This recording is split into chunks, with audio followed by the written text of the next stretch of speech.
Choke, no joke. Chicky choke, no joke.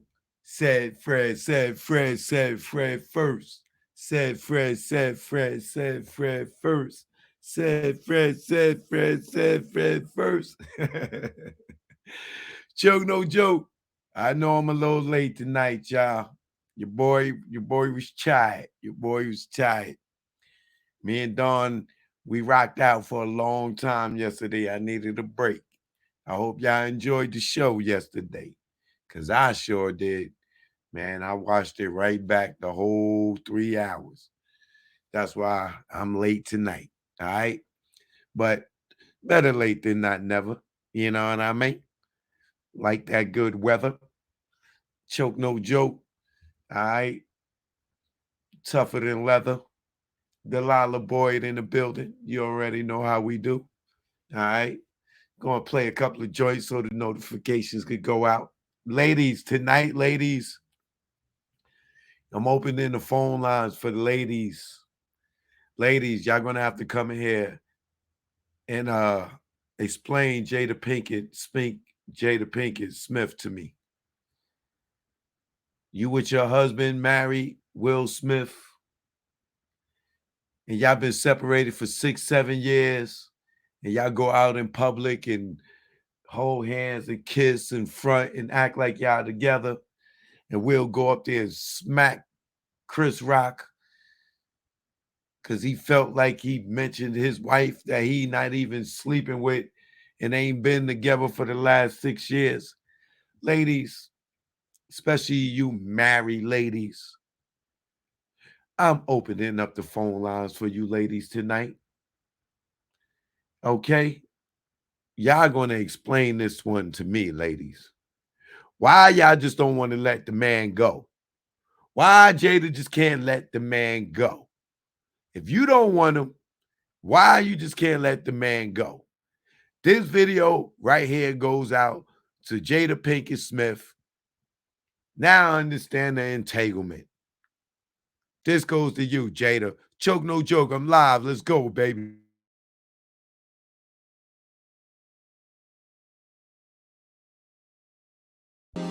Choke no joke. No joke. You know what it is.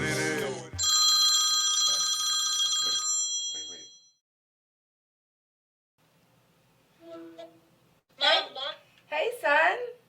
Hi, when are you coming home? Mommy's not coming home.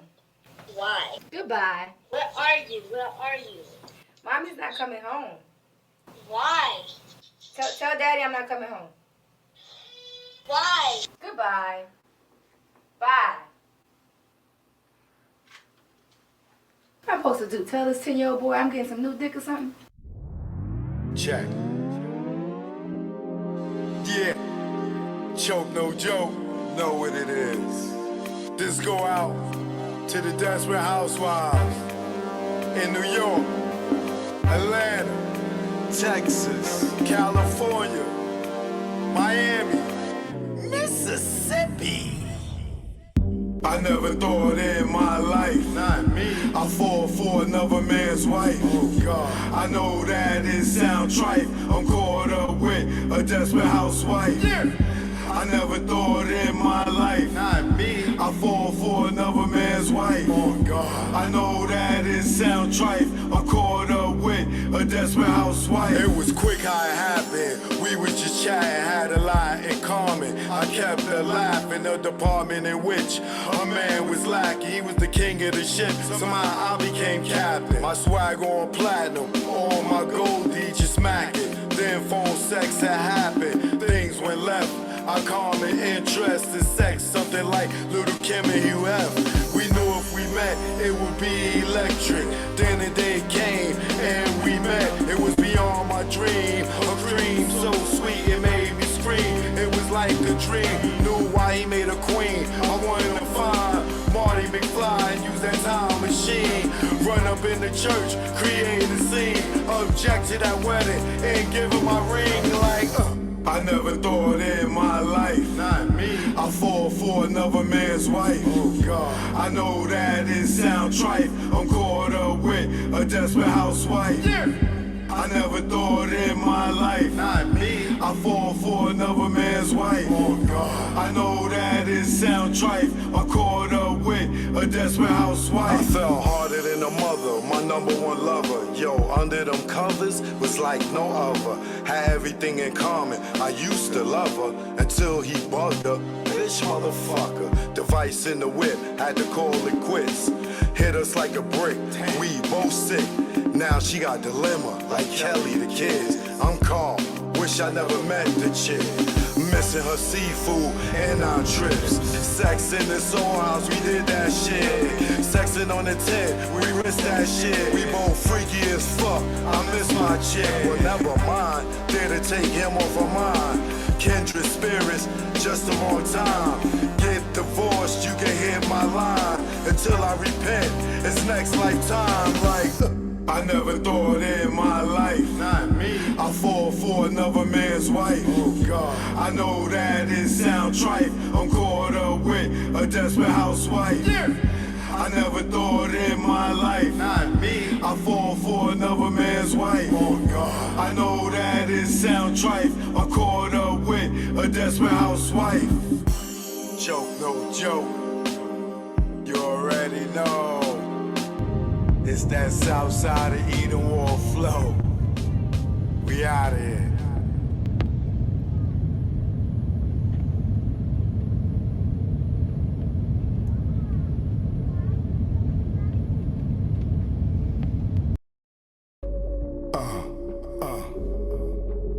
Choke, no joke. You already know. Y'all know I love that cooch. You know what this is. I love that cooch. Yeah. It's the A thing. Clean cooch. Let's go. Yo, what's up? My nuts when I wake up. Got morning wood and I just bust one. In mahogany, I'm Ron Isley. Between the sheets, she want to ski. And just shout with me with what I thought was pee. She rolled the D, her water broke B. Not pregnant, but baptized me. I'm down for more love, but change the sheet. She said, please, I want more. Next thing I know, mattress dripping the floor from her juices. Oral had me stoned, had a Corinne and Medusa in one. And when I look in her eyes, between her thighs, I tell you no lie, ain't shit won't buy. I rob and take it, for me to taste it. Red Lobster, pussy, biscuit, freshly baked. Eat that coochie all night. She sprayed my face like Shook Sprite. I love her. I eat her coochie all night. She sprayed my face like Shook Sprite. I love her. Up my nuts when I wake up. Got morning wood and I just bust one. In mahogany, I'm Ron Isley. Between the sheets, she want to ski. And just shout with me with what I thought was pee. She rolled the D, her water broke B. Not pregnant, but baptized me. I'm down for more love, but change the sheet. She said, please, I want more. Next thing I know, mattress dripping the floor from her juices.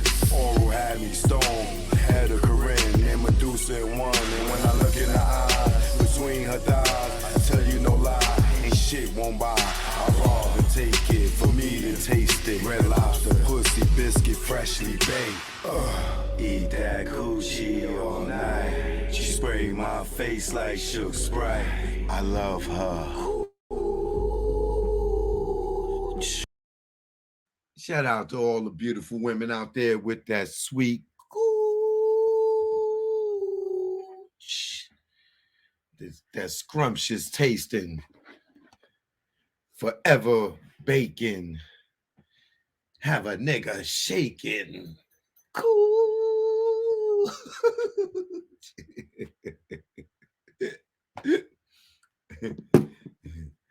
Sorry to y'all brothers out there that don't get no cooch.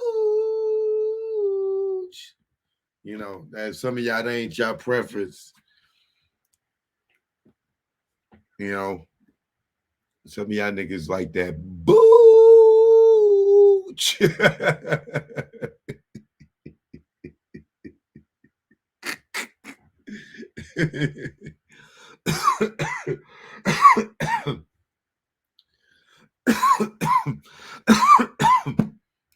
All right, it's too late to be silly, man.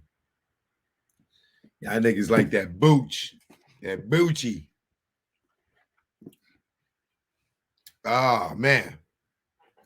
Your boy over there, Wedgie, is in his feelings, boy. Oh, boy. Oh, boy.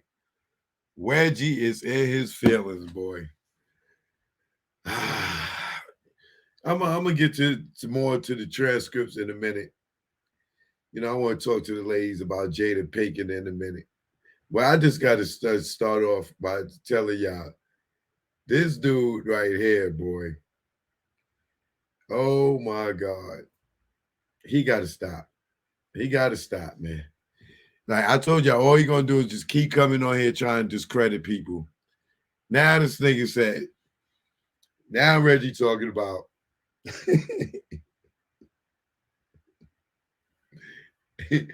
It's only really one witness, and that's Keefe. It's really one witness because it's only really one witness. He said, yo, you know, it was 6 witnesses in this case. It was 6 witnesses, right? There was Terrence, 1. There was Dre, 2. It was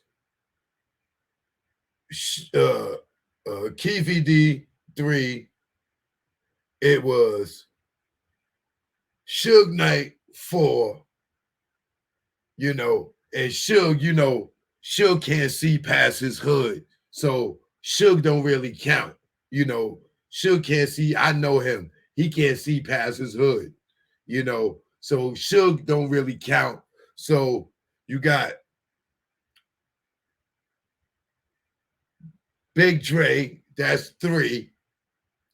And Orlando, that's 4. Oh, I mean 6. I lost count there. Like this nigga get old, bro. This thing can't even count to 6 no more. I know some of y'all seen that. This nigga cannot even count to the number 6 no more. That nigga said 1, 2, 3, 4, 3, 4. Reggie, that's 6. Oh, thanks, white boy. 1, 2, 3, 4, 3, 4. I said, this fool done lost his mind. He losing it. He better get off YouTube now. Because he gonna say the wrong, well, he already said the wrong thing so many times. There's so many inconsistencies in his stories over the years. I just got them all documented. I'm not even playing them no more. But I'm waiting for the trial to come so he could go up there and lie, and I could play these lies. Because boy, do he lie, right? This dude said, Suge Knight can't see past his hood. I know him. Hello, McFly. Hello, Butthead. We're not stupid, Butthead. We're not talking about Suge in his 50s. We're talking about Suge in his 20s. Hello, McFly. We're not stupid over here, McFly. Everybody knows Suge Knight has never had a problem with his vision in his 20s, in his 30s, and his 40s. Anytime you see Suge wearing glasses, they were shades. Go look at the last pic of him and Tupac in the car. Is this nigga wearing glasses, y'all? Isn't he driving at nighttime?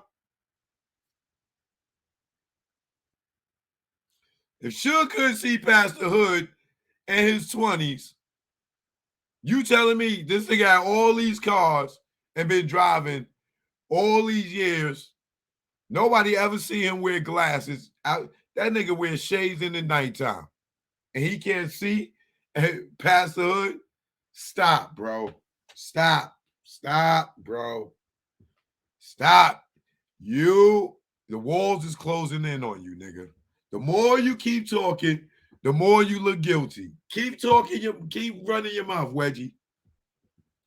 You can try to ignore me, not say my name and all that other shit. Niggas is on your ass. You can block as many people as you want in them comments that ain't stupid like them goofballs that be praising you that don't see how fucking corrupt and foul you are.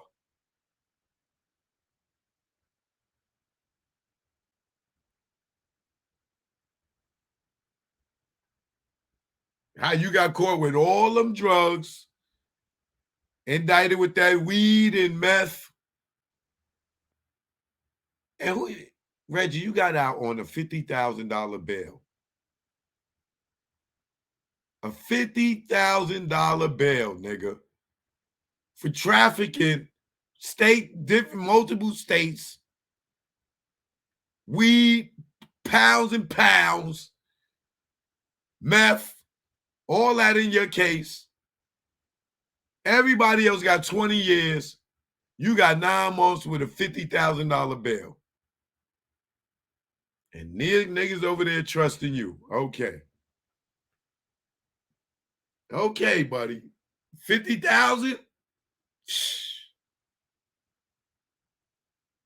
I know niggas that got a speeding ticket and they bail was higher than that. I know niggas that got disorderly conduct and they bail was higher than that. I know niggas that got loitering charges and they bail was higher than 50,000. And you was trafficking and everybody else got 20 years.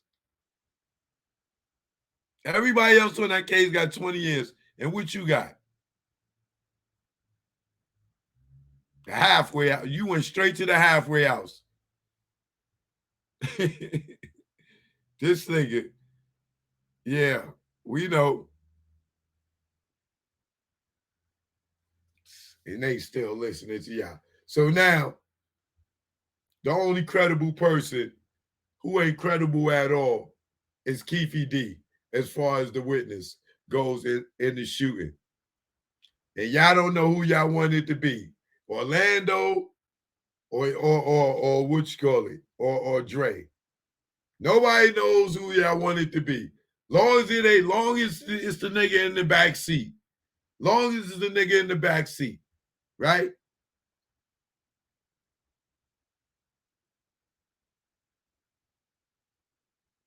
Where's the video of Terry and Big Dre in the casinos?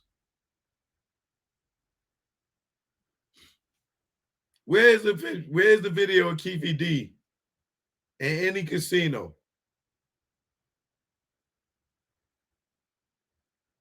Because remember, Reggie called his dad that night and said it was Southside. So clearly they must got some video of Keefe D in one of these casinos.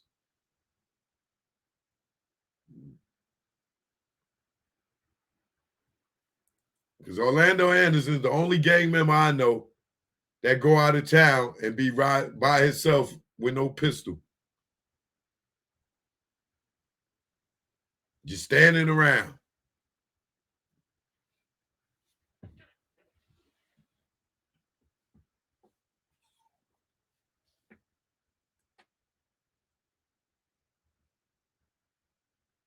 In the backyard of his rivals. He just standing there. Nobody there. Nobody. Where's Keefe D at? Even after the fight, where's Keefe D at? He ain't get in the car with Keefe D. They ain't got that. None of that's on video, huh? Okay. All right. We waiting for the Keefe D in the MGM Grand in Vegas to know where Reggie was able to call his dad and tell him it was him.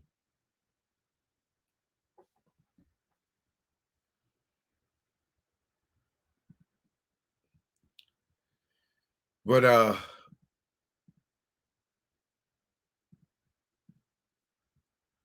I just found that very funny that the man is sitting there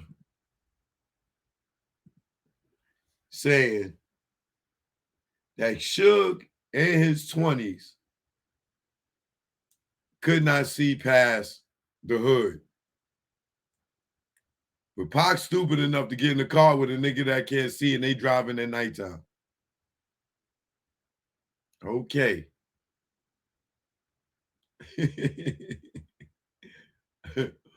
Okay. Okay. Suge can't. This thing is so mad at Suge for the.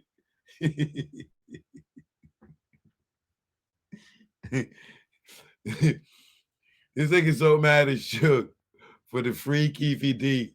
Now the Suge was blind in his 20s. Oh, I know Suge. He couldn't see.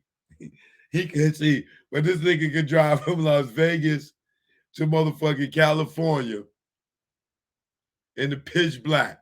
Have you ever drove from California to Vegas or vice versa?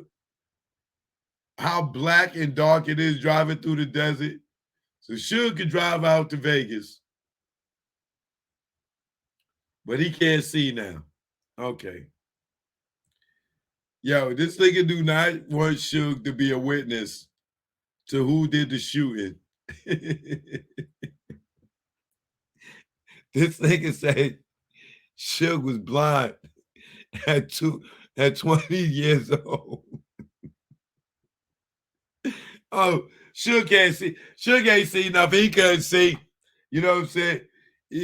Suge can't see nothing. He can't see. He can't see past his hood. Really? Okay, Reggie. All right, Reggie. Who's gonna co-sign that? Is there anybody in Deathrow that want to come forth and co-sign Reggie saying that Suge Knight cannot see in his 20s? Somebody please show me him with some bifocals on in his 20s. Please. I'll even give you his 30s. I'll be generous for Reggie's sake and give you his 40s. Show me him wearing glasses in his 40s, out in public, driving where he cannot see past the hood.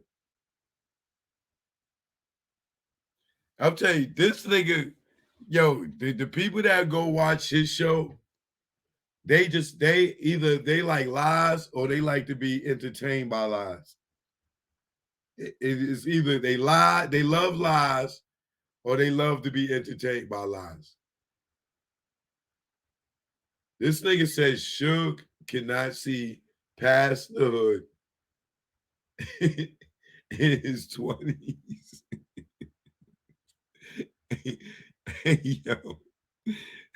Yo, this nigga's getting desperate.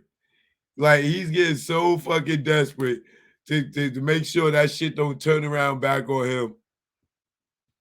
Oh my God, that shit is hilarious, bro.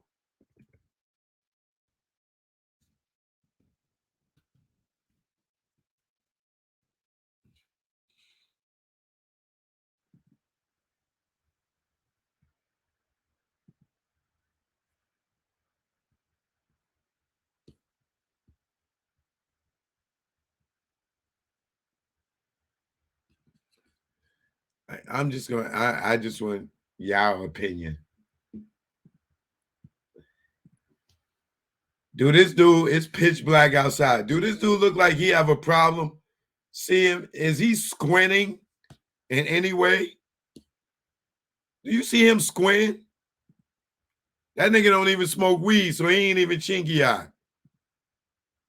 Do he look like? Doesn't that man look focused right there? Do he look like he cannot see?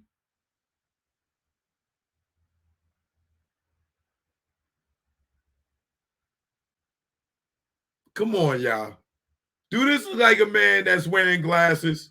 He can't see past it, and he's driving in the pitch black.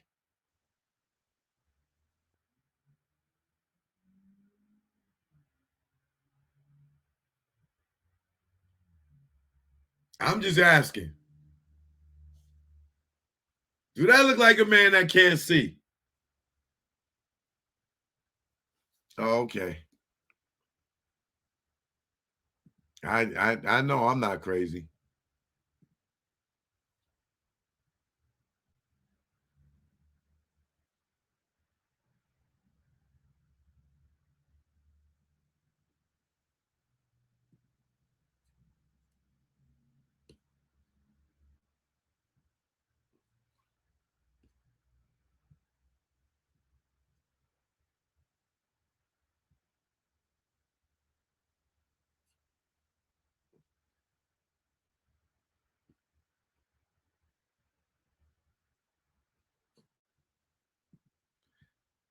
Does this look like a man that cannot see?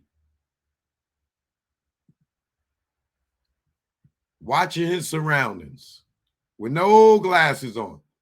Now, if you want to say Danny Boy probably couldn't see, I see he still wear glasses today from back then, Danny Boy, right? He may have had prescription glasses, but Suge Knight, come on, bro. This nigga Reggie be spinning y'all niggas like a goddamn barber chair. That nigga can spin y'all like a barber chair. Y'all be believing everything this nigga tell ya. Now Suge cannot see. That nigga is lying, bro.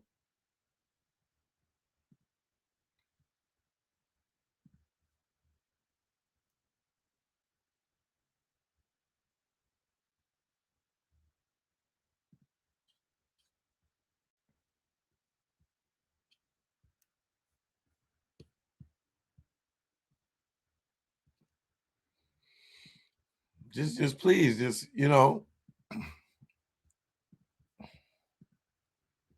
does this look like a man that cannot see?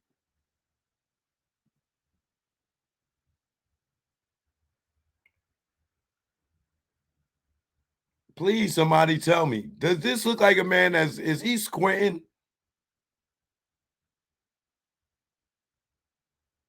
Listen, you ever seen this man wear glasses until his older age? Please tell me. Y'all gonna stop believing this dude, man. He gonna keep spinning y'all. Now, Suge ain't no credible witness. Now Suge is visually impaired. Since when?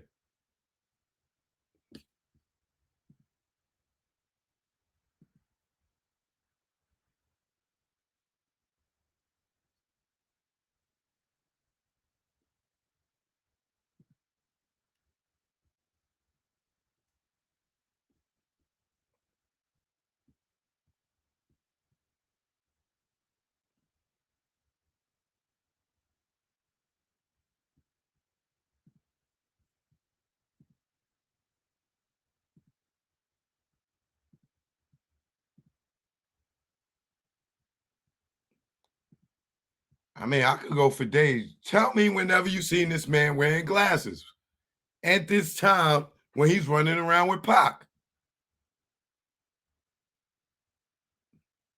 Stop listening to this dude feed y'all bullshit, y'all. Please, man. Stop listening to this dude feed y'all BS. There's nothing wrong with Suge eyesight back then.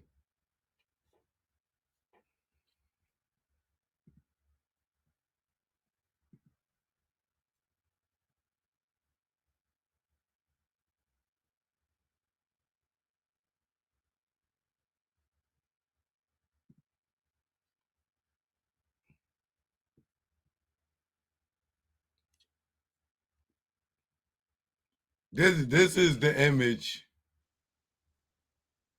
that he's trying to put in your head.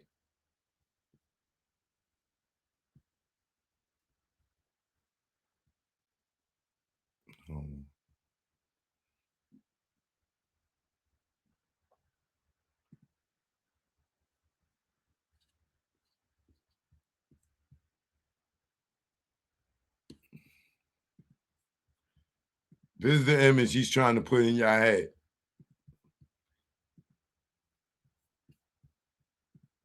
You see that? The old Suge, the young Suge over here with Pac. Okay? He's trying to, if you've been seeing this image of him in court, you see him with glasses. This is Suge in his 50s. This is Suge down here in his 20s. Okay? Do not let this nigga fool you. He's trying to hit you with this image to make you feel like Suge has a vision problems. No, that's the old Suge. God damn it. Anybody in their 50s right now, most of the people you know in their 50s use readers for the most part. Right? Or know your vision. When you see him in any of these pictures wearing glasses? Nowhere.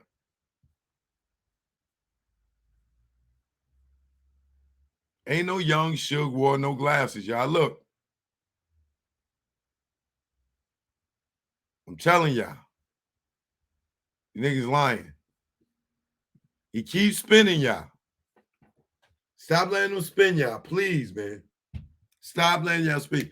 Look at the facts. Look at the facts. Look at all the interviews that Suge did back in the day. Go look at him on 60 Minutes. See where you see him ever wearing glasses, except for in his 50s.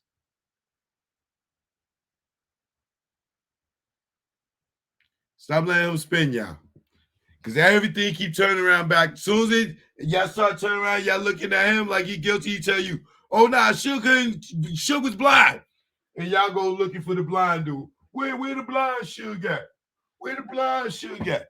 He playing y'all. He's spinning y'all right in the, like a goddamn barber's chair. No, don't look over here at me. Don't look at me. Don't look at me. Don't look at me. It ain't me. It ain't me. And so you like, wait a minute, it's you. No, family. No. Come on, y'all. Y'all got to stop falling for the Kaiser Soze looking up at the board telling y'all a story.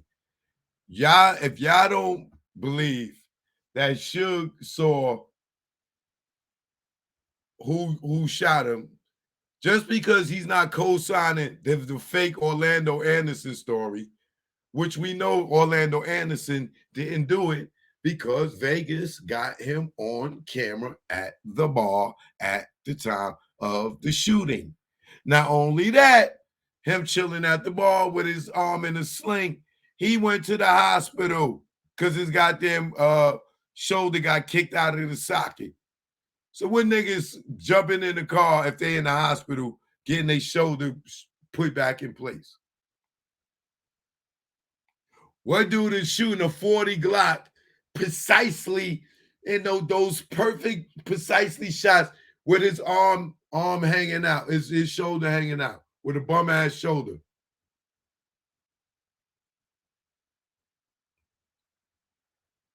And now all of a sudden, Suge can't see.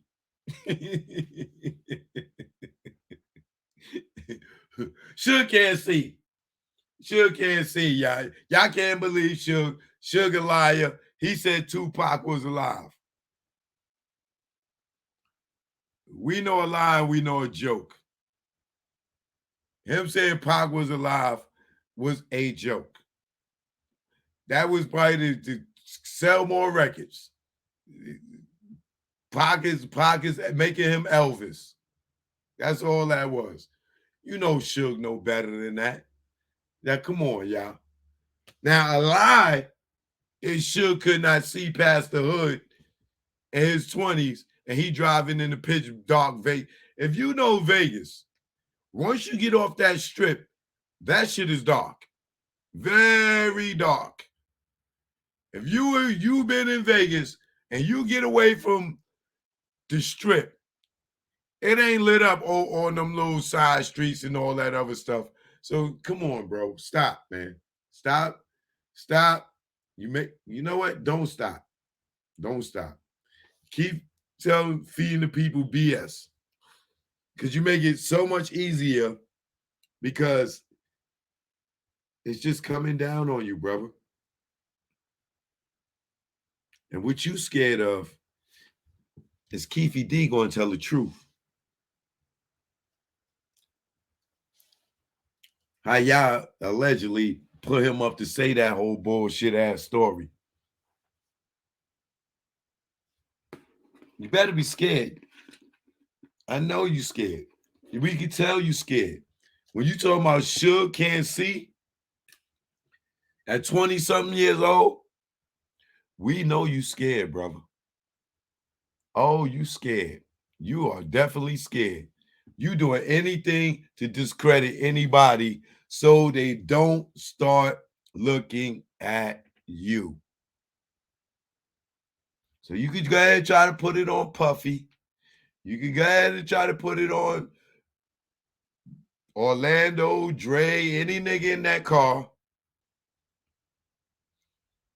We know when it's all said and done, it keep leading back to them goddamn security, off-duty police officers from LAPD and Compton PD and what it was in LA, Las Vegas PD that you had hired, that you disarmed, had your little meeting while they couldn't have no guns, that Pac or Suge had no knowledge of. They didn't know nothing about this meeting that you had, that security couldn't have no guns. They didn't find that. Suge didn't find out about that. So y'all got back to had that meeting at his house.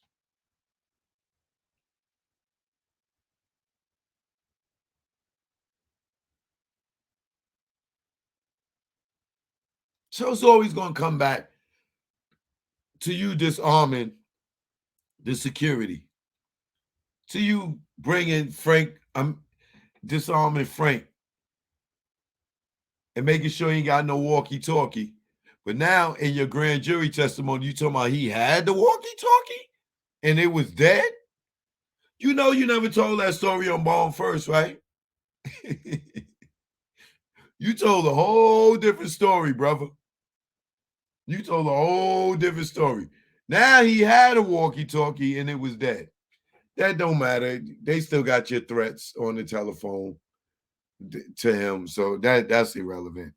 They still got all the threats. They got the call between him and Michael Moore. The Deathrow DR wants you dead. Yeah. Oh, brother. They got all that too.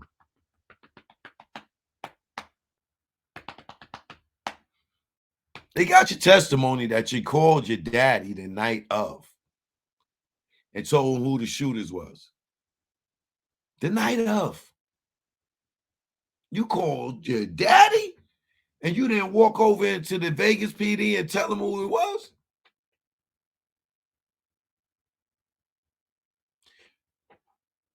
Wait a minute. You wasn't there. So how you know what happened?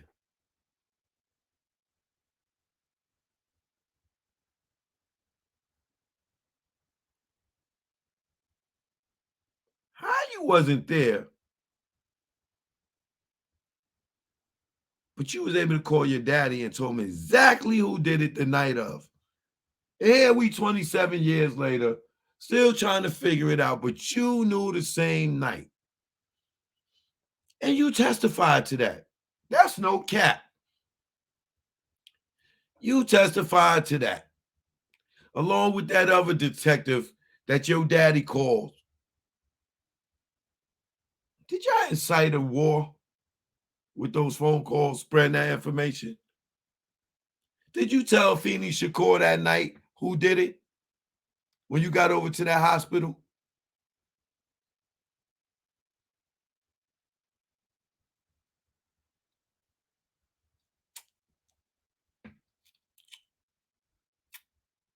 I wonder how Gray Caden knew the whole story by the time he reached Keefy D.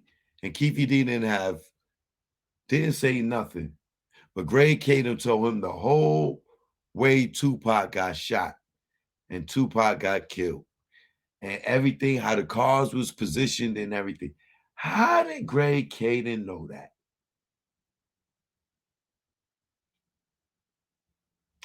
Well, you did call your daddy the same night and told him what happened. Greg Caden did get from you the Poochie story too, right? Didn't you tell him that? Was you snitching when you did that? Or was you being a good witness? Was you dry snitching trying to put it on Suge by saying she went to go see him and they set it up and they got Poochie to do it from a jail cell in the 90s?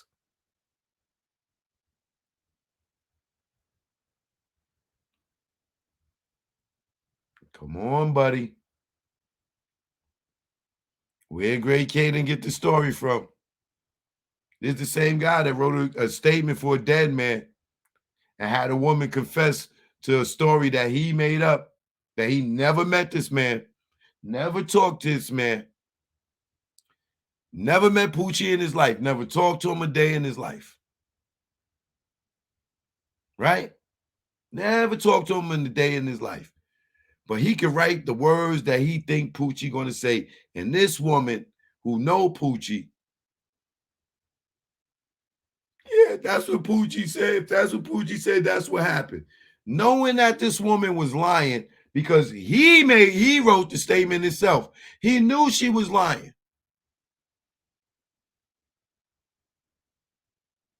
And y'all said, oh yeah, it was Poochie. A white man that never lived in Compton in his life. Don't know no lingo, don't know nothing, but was able to write a statement, and he got in the mind of Poochie, the man that he never met, and wrote some words that he think that Poochie would say and make a confession. This stone cold gangster would sit there and write a confession, and Greg Caden gives it to this woman, says, this is what Poochie said happened. And she goes, yes, that's right. Everything Poochie said in that letter is the truth. They were supposed to lock her ass up right there. I said, you're lying. This is fake. We wrote this ourselves. You're going to jail. We taking your kids, this, that, and other. You don't want to tell us what really happened? Because she didn't know what happened. It wasn't no goddamn Poochie. But Greg Caden took a plea to a fake statement and gave it to the world as this story was true when he made it up. He made it up.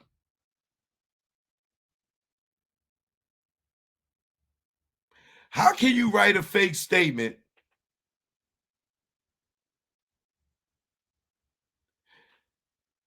and go show somebody and say, yeah, this is what happened? And they read it and they lie to you. Yeah, that's what happened. And you know you made this up. You know you made this up. And they agreed to what you made up. And the case is closed. And you know it was a bald-faced lie. So now Poochie did it off of this goddamn lie.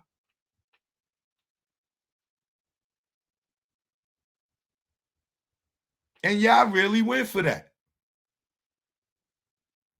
Nah, Suge did it because Teresa Swan, she went to go see him on the visit, and Suge set it up, and he gave her money, and like he didn't supposed to give his baby mother money. Whatever money she need, 10,000, 20,000, whatever. No, he gave it. These niggas gonna go kill the biggest goddamn star in the world for goddamn 10,000, 20,000. He gonna risk his life for 10, 20,000. What is that nigga, the crackhead of doing hits? That nigga killing niggas for a cheeseburger? Like, come on, my nigga. Stop. And here's the other thing. If you from Compton, tell me what I'm telling you is false. Didn't Poochie always have a beard?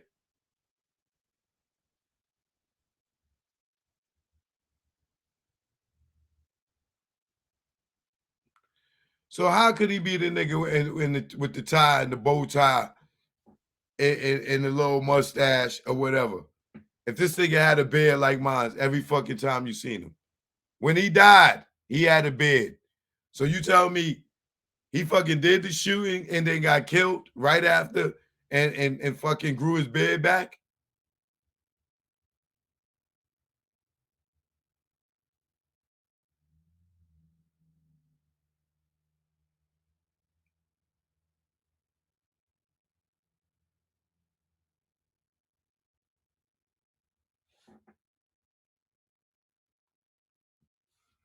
Now, anybody in Compton to tell you Poochie always had a beard, so how could he look like Amir Muhammad?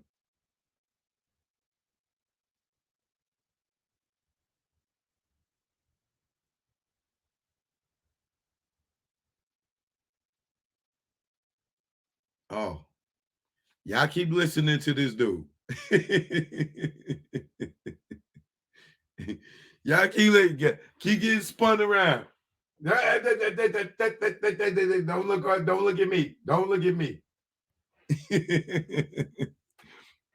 Don't look at me. Don't look at me.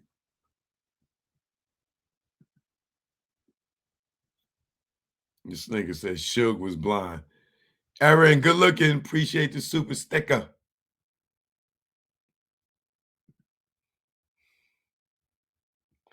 Now, I'll come back to that when we get back to these transcripts. Let's go to this.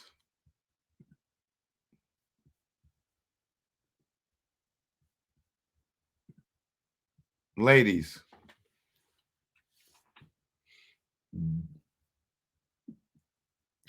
I need y'all to talk to me.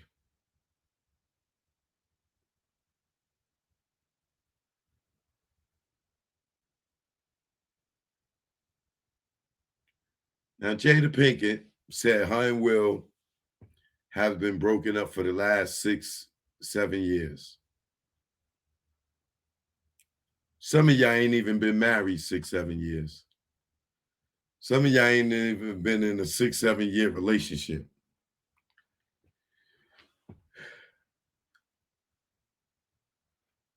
Ladies, I need y'all to make us fellas understand this.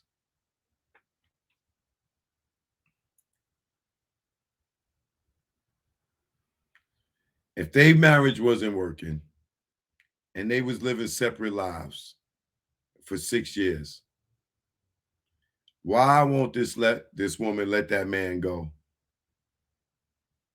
and let him be free?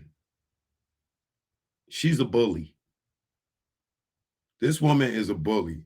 It is clear that she is the alpha in their relationship. Why won't this lady let that man go and let her go and live her life instead of talking about, I made a commitment that if this don't work, we ain't never breaking up. You're not gonna go be living with having relationship with the little R&B nigga, this person, that person, this person, that person, and then I'm still walking around and women thinking I'm off limits because you want to fake this goddamn like we still a harmonious family. Now I believe that Beyonce and Jay-Z is living this same goddamn lie in front of our face. This is why we don't be seeing Beyonce with Jay-Z as much. We were seeing Jay-Z everywhere. But who he with? He always with the guys. He's always with the guys. I told you I ain't gonna be trying to tear people down. He's always with the guys, right? And you never see Beyonce with him. lately on the tour, yeah, but as you can see, she not doing no songs with him. She not bringing him on stage. She done had a few features, and she still ain't do nothing with him. I've been telling y'all for a minute. I believe that they not a unit like we think they are. Just like many people for many years been saying Jada and Will wasn't together like that. But when you got them keep coming out in the public on red carpets like this, like you see in this picture here, you know, Will got a movie or some come out, they go out and they fake it. You see what I'm saying? It's like they really friends. They like brothers and sisters and shit, but they probably got so much secrets and shit amongst each other that and so used to they lifestyles, and they may have they clearly got an alternate lifestyle, because ain't no way in hell I'm married to a woman and we broke up for the last 6 years and we going to the award shows together, and I done smacked the nigga and I don't even fuck with her no more. But I get up there because I got to make it look like we together. I got to save face for America and the world. I go up here and smack a man and kill my whole goddamn career, because I ain't seen the Will Smith movie since The Smack. I know he don't put out a few joints, but I ain't been tempted to watch it because like they killed his brand so bad that I'm not even curious to see a Will Smith movie. Why? Because he smacked a man, I guess. I don't know why. But I'm not even curious to see a Will Smith movie. People like, oh man, he had this movie. I don't know I think it was Emancipation or something. Oh, it was so great. Oh, really? Who? The guy that slapped Chris Rock? I don't want to see his movies. Right? That's what it did for him. He went over there and threw his whole career for a woman he ain't even sleeping with no more. He ain't been with her in 5 years from that smack.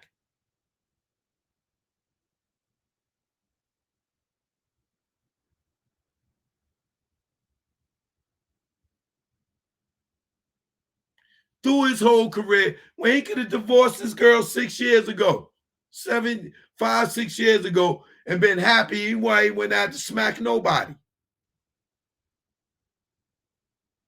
This woman keep coming out here embarrassing this man. She sleeping with August Alsina. She go sit down and do a rare table talk. Right there, he should have been like, yo, Jada, won't you just tell the people we ain't been rocking the last 3, 4 years at that time? Like, yo, you got me up here looking stupid because you made a pact with yourself that we ain't never getting divorced. So I got to be embarrassed knowing we don't rock with each other. I got my boo thing over here, and they not publicly leaking nothing out, or we ain't exposed it to the public that, you know, something's going on with our marriage. And you talking about your entanglement? That wasn't no entanglement. That little nigga was your boyfriend. You and Will ain't together. You just ain't get a divorce. That was your man. That was not no entanglement. Only thing you entangled to is Will Smith got their money.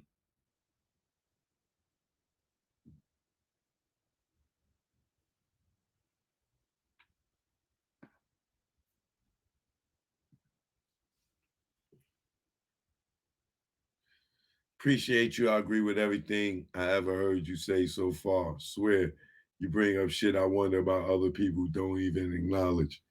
Thank you, Aaron. I appreciate that. Much love. Right? Like, I know some relationships, the parents stay together for the kids, but they kids is grown, bro. They kids is grown. They kids is grown and on their own. That woman just holding on to this man because it will kill her to let never one of these chicks out here have him. That's all this is about. It ain't about her, what you call it? She made a bet that they never gonna get divorced or whatever. Girl, bye. Let that man go be happy. He done threw his career away. He done threw his dignity away. He done threw his manhood away.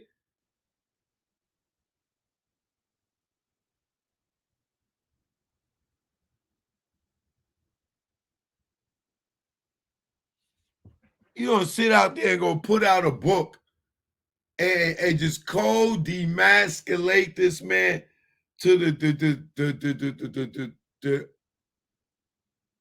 smaller than a Smurf. I feel bad for the brother. Look at that look on his face. He's faking it, bro. Look at that. He's faking it. This is all a lie.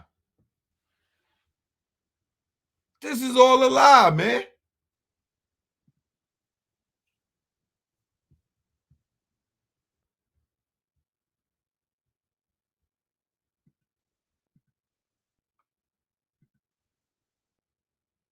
Look at this. It's all a lie, bro.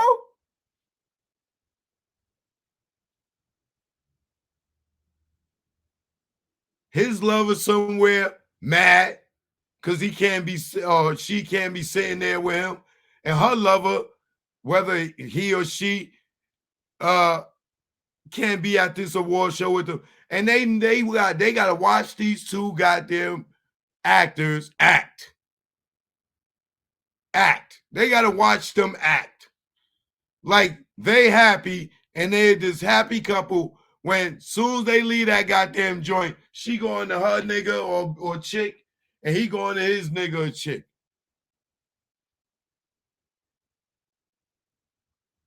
This is the stuff that in Hollywood, when we be telling y'all stuff, y'all don't believe us. Y'all don't be believing us. Oh, so-and-so, that, oh, they married. They married. People be like, oh, that's they bed. Y'all be like, no, they ain't no bed. They married. They been together. Why would they be together? This woman just came and told y'all, yo, can you imagine faking it for 6-7 years, bro?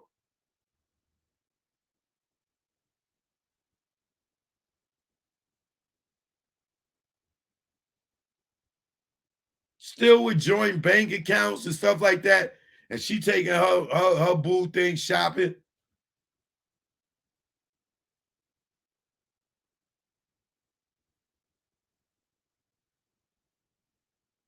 And you know the kids know. She wouldn't even put it in the book if the kids didn't know. The kids know. And the kids got to be out here faking it.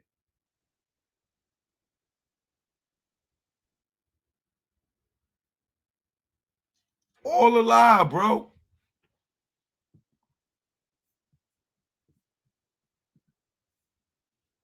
Because she want to be selfish. She don't want to see nobody else with this man.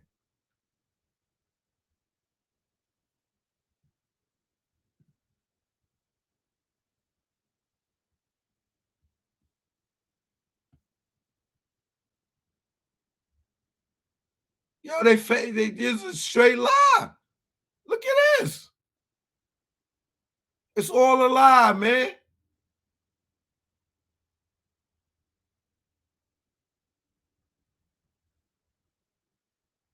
She using that man to stay in the spotlight.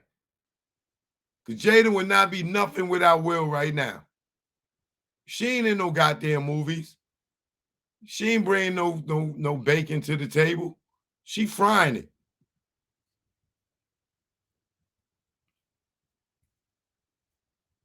Go ahead and get your little alimony or whatever it is and go your way, shorty. Look at this, man. All this was a lie, bro.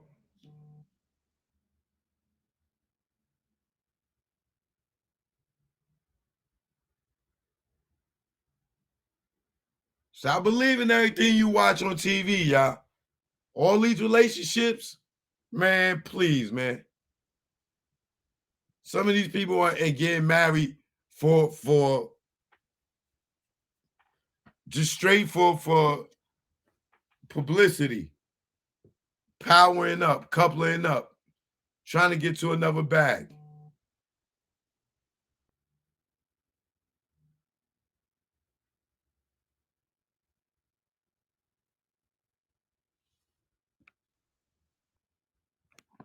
Look at this, man. Straight lie, bro.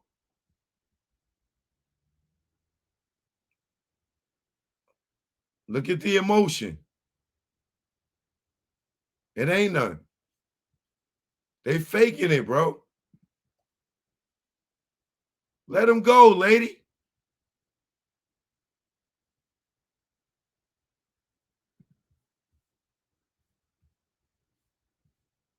So motherfuckers, yo, this is a camera ops, photo ops. I gotta go with Will to the award show tonight, baby. I'll be back. I know you hate it. I know, but I made a commitment to Will to, where if it didn't work out, that we would just work through it. Girl, I done put too much, I done gave this nigga babies. I'm not gonna let no other chick come out here and take him and have him. I'm not doing that. I put too much. That nigga gonna stay with me until death do me apart. Unless he go broke, then I'll go get me another nigga. But as long as he all right and he got that money, I ain't going nowhere. Now, if you can deal with it, you can deal with it, because you could go too, I ain't gonna get this up.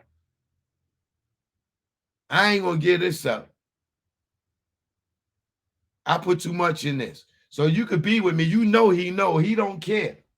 He got his own thing going over here. So you get your goddamn feelings together. I got to go to this award show with this nigga.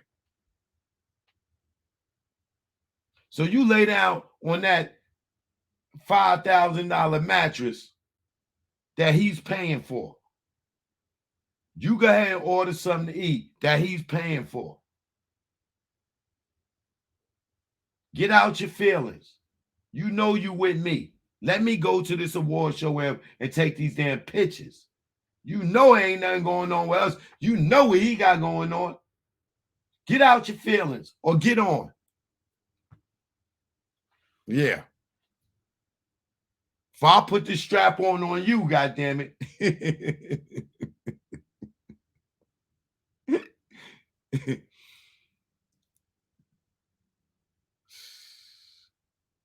Y'all know they even got together in the first place.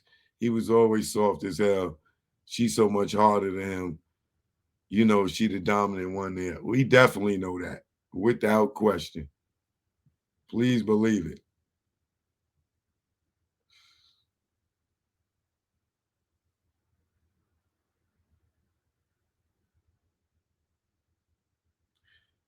it. She's a selfish woman. She's being very selfish. Let my people go. See the benefits?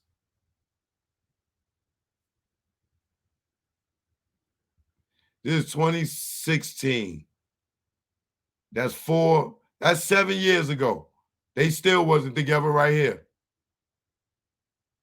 Oh, that's why he ain't got his fucking ring on. I ain't even realized that. That nigga ain't got his ring on, y'all. Pay attention.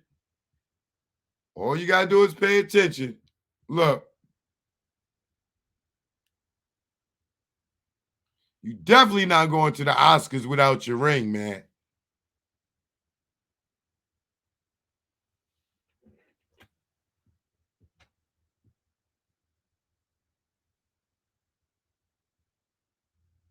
Look at his hand. Y'all see it, right? Very telling. You don't stand next to your wife without your ring on. Very telling.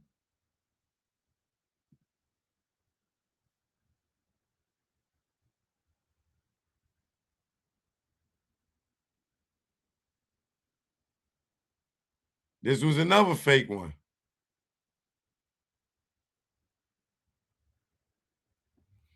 Yo, Will, man, you better Will, man. Yo, Will, let that go, bro. Let her go about her way, Will. Go ahead out here and be happy, man. Be a bachelor, man. Don't be sitting around with this woman keep disrespecting you, Will. Yo, Will, I'm gonna pull up on you, man. Somebody need to shake you up by your shirt. Fucking nigga. Wake up, Will. Get out here and live your life, Will. Don't let that little bully tie you up. She a bully. Nigga, you ain't going nowhere. She must be pimp slapping Will. Will, go about your way, man. Live your life, man. You still in your 50s. You got to, have some fun, man. Go find somebody that will really love you.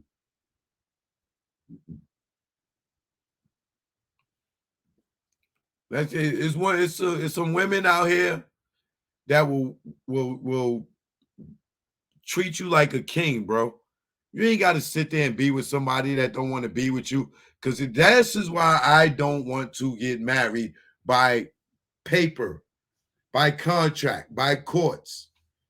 I don't mind being in a committed relationship with any woman. But that fucking contract that got him staying with somebody for 6-7 years when it's over, and the reason why you don't want to let it go is because you can't do it without a cost. You can't do it without losing half. You can't do it without giving her alimony. Her kids are probably too old for her to get child support. That's why her ass ain't going nowhere. Because she ain't going to get no child support. It'll be whatever he give her, boom, that's it. She ain't going to be able to milk the $250,000 a month in child support because of his goddamn his career. It's over. Them kids is grown. Them babies grown. How old is Willow? Let's see. Willow, she got to be over 21. She's the youngest, right, Willow? How old is Willow Smith?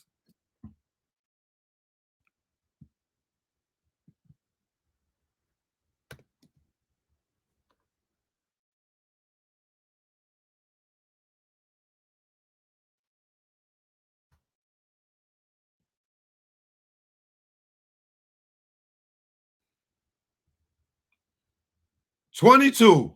Let her go, goddammit. You right over the motherfucking line, Will. Let her go right now. 22, bro, you are good. Let her go right now. Let her go, Will. You ain't got child support, brother. Let me check the other son, make sure he's over age too. 25. Will, let her go. Will, you ain't got no child support. Your other son is grown and on his own trade. Will, let her go, nigga. You made it. Willow is 22. 22 is over. She can't get a dime other than alimony. Let her go, Will. She don't want to be with you. She don't want to be with you. Let her go, brother.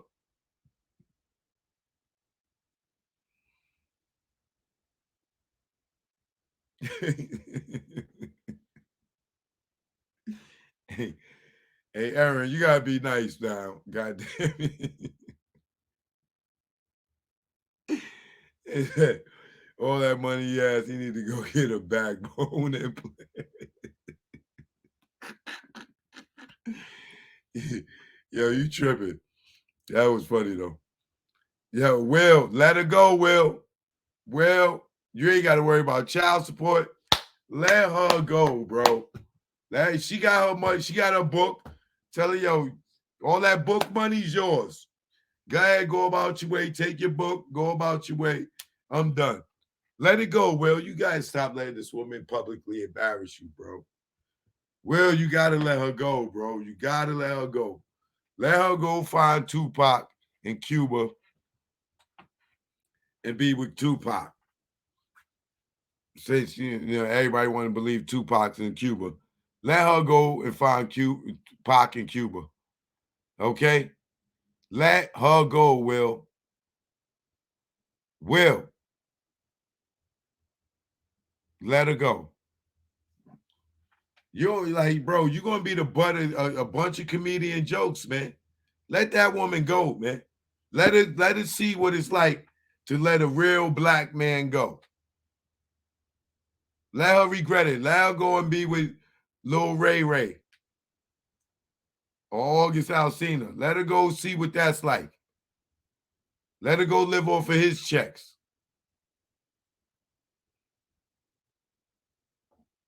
Let her go from that goddamn 60 million mansion to a condo. Disrespecting you like that, man.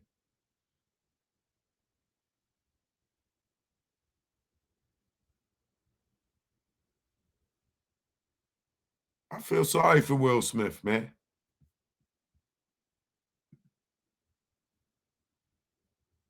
I feel so sorry for him, man.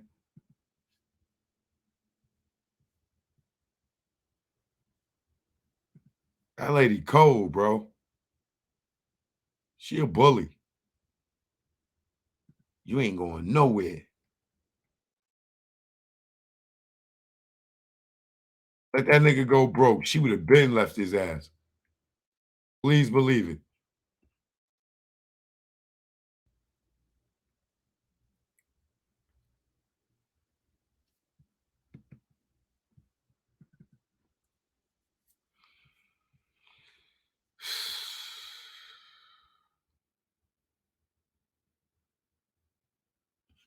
All right, I'm gonna get into some more of this transcripts from the Keefe D grand jury trial.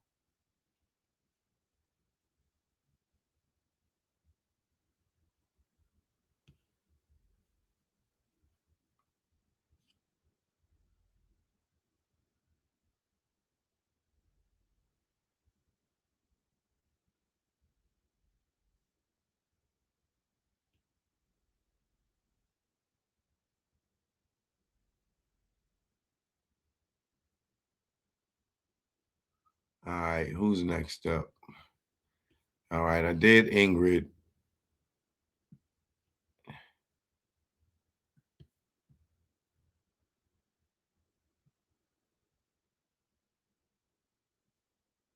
We're gonna get into this cop over here.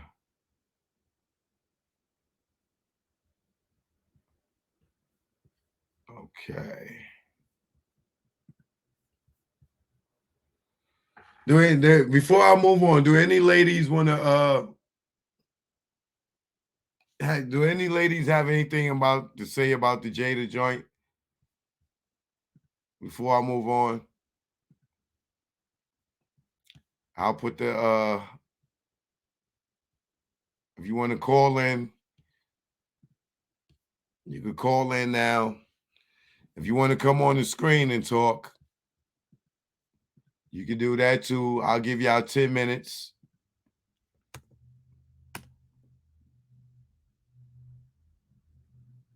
That's the link. If you got any ladies want to come on, if y'all have something to say, this is for the ladies. Just for the ladies. I want women perspective because they're going to say, oh, y'all fellas, y'all did that, y'all don't understand.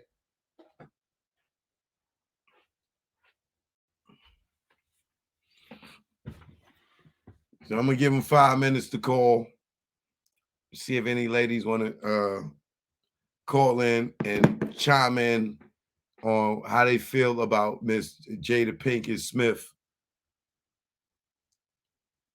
just not ending the marriage. Ladies, and if you don't want to come on, you could just type it in. I'll put everything on the screen. You could just type it in if you want to type it in. But this is 5 minutes for the ladies. Ladies, please let us know how y'all feel. Y'all can type it. Y'all can call. Y'all can come on the screen. We got Southern V right here in the building.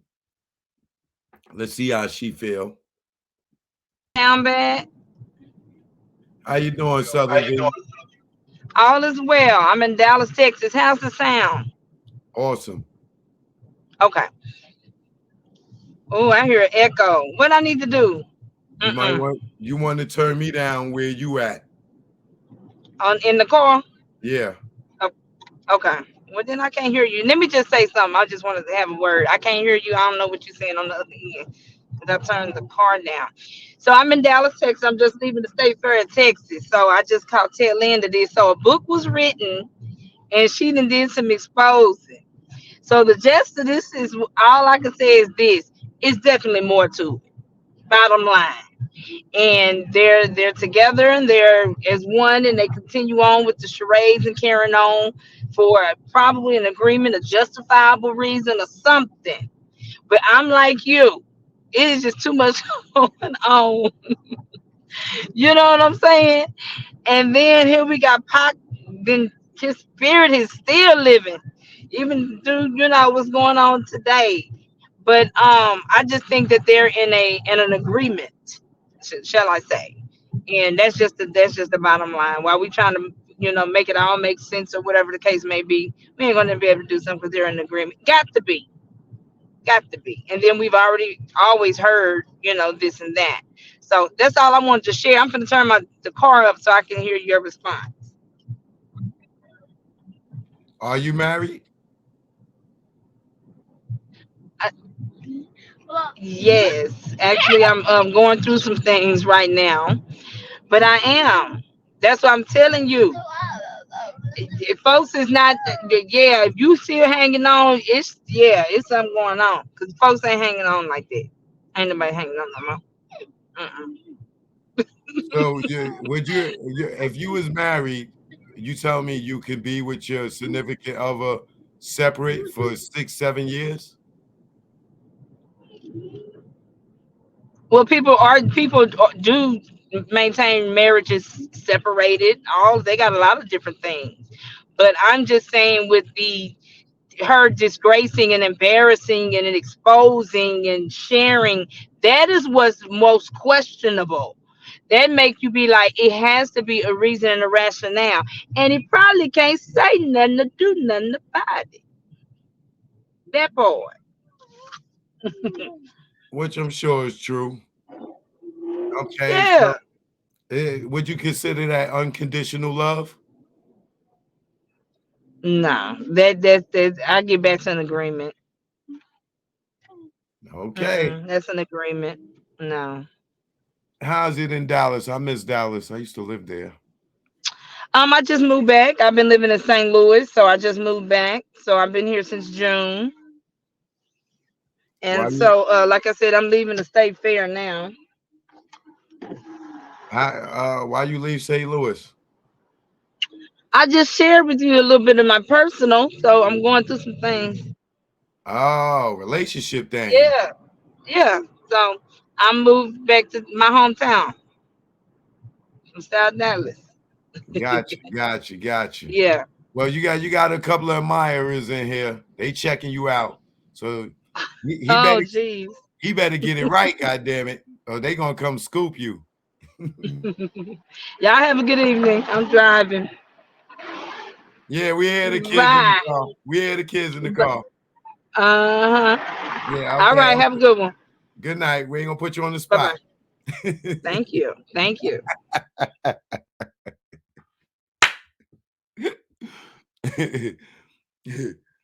She said, my babies can't be hearing that.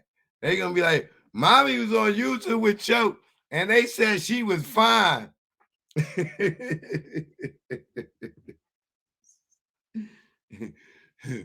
She started blushing. She said, oh, gotta go, god damn it. All right. If you ain't giving her no compliment, don't be disrespecting that woman. She had the cojones to come up here and tell her side and give her views. Stop being petty. Stop being childish. Stop being girly. Talking about that woman. She's a cutie. All right. We ain't doing that. All right. Put your wife up here. Let's see what she looking like. God damn it. When we talking about people. She was a beauty. You know what I mean? So I guess we only have, women don't like to talk when it comes to that, especially if they're in a relationship. They ain't gonna come on here like her. Some of y'all women is punks. Y'all talk that stuff on Instagram. Y'all post them memes and them quotes. But y'all ain't gonna come up here and kick it real about another sister. That's that sisterhood in y'all. Everybody ain't like her. Is gonna come keep it real.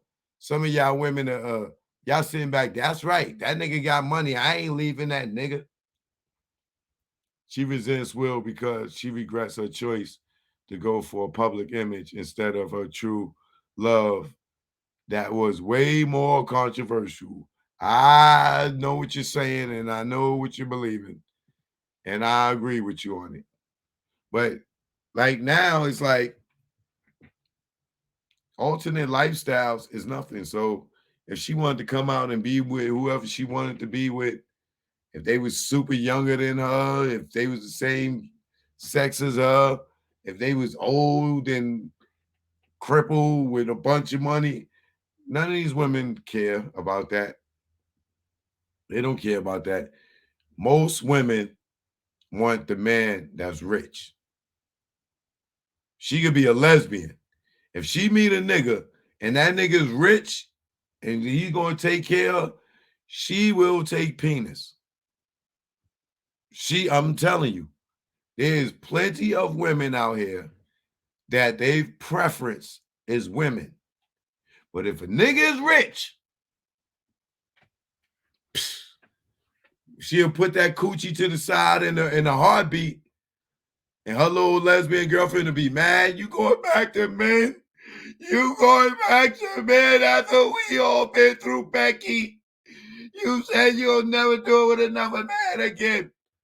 This nigga's a billionaire, bitch.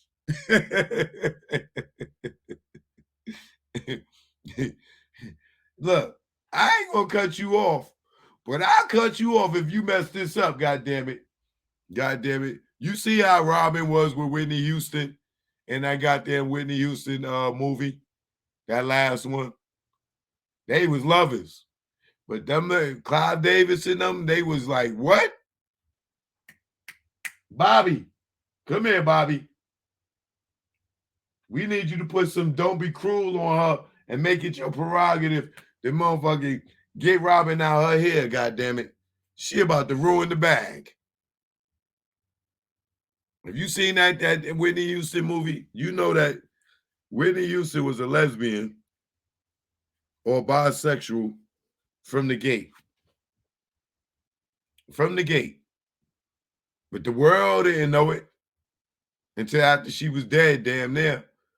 Us in the industry, behind closed doors and behind the curtain, we heard the rumors and the things of that, and we may have known.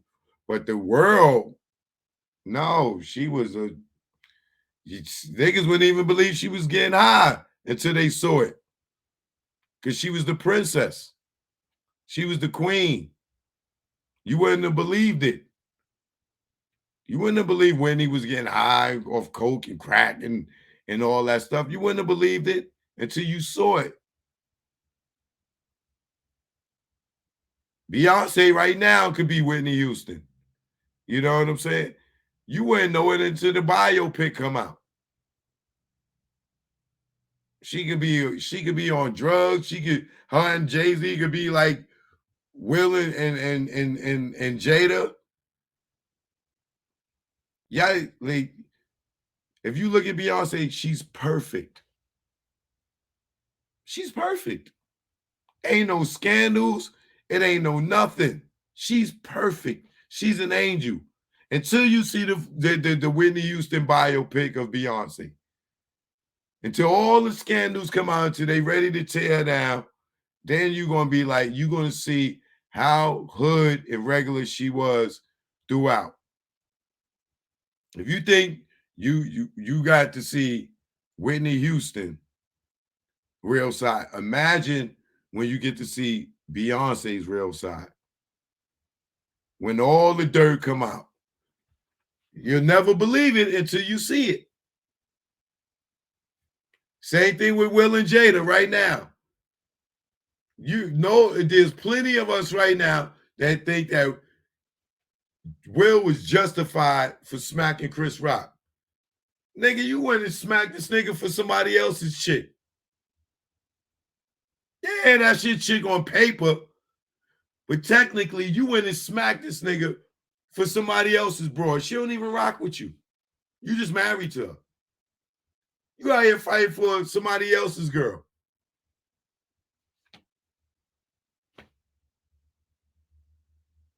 Threw your whole career away, and you ain't smelled this coochie in half a century. Not, well, half a decade. I'm exaggerating.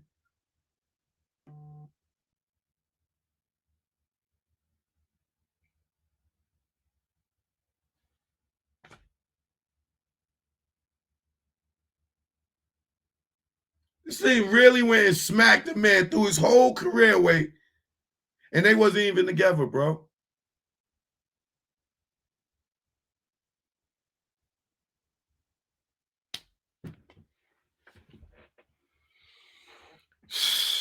I'm telling y'all, Hollywood is not what y'all think it is. You see how all these women idolize Beyonce? All they got to do is never show you a flaw, make you think she's a queen. Motherfuckers bow down. They was the same way for Whitney. And then after they saw the real side of Whitney, they was calling her all kind of junkies and crackheads and woo, woo, woo. The Mariah Careys and them, then they respect her like they used to and everything. It's going to happen. Watch. You'll get the true Hollywood story of Beyonce and Jay-Z one day.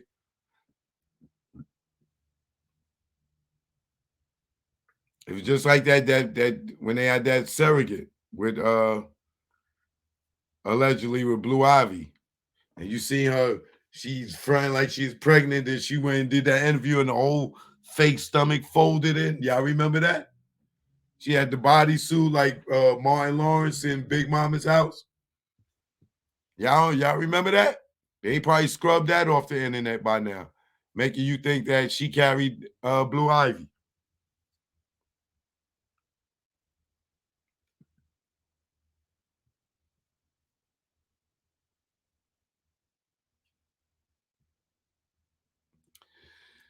All right, let me get into this. Jada, let that man go.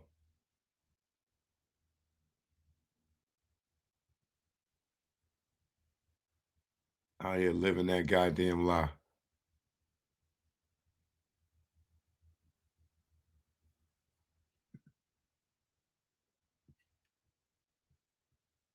Look at this goddamn lie.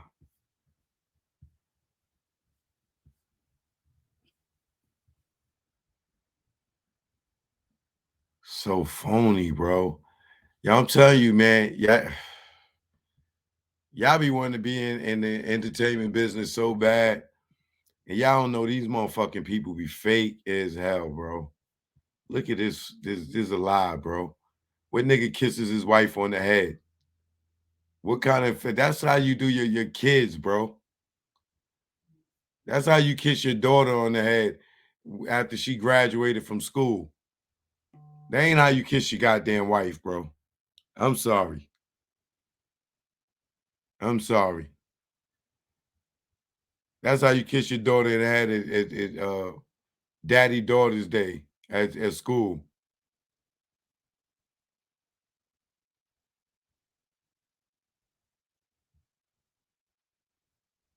We gotta do it for the cameras, baby.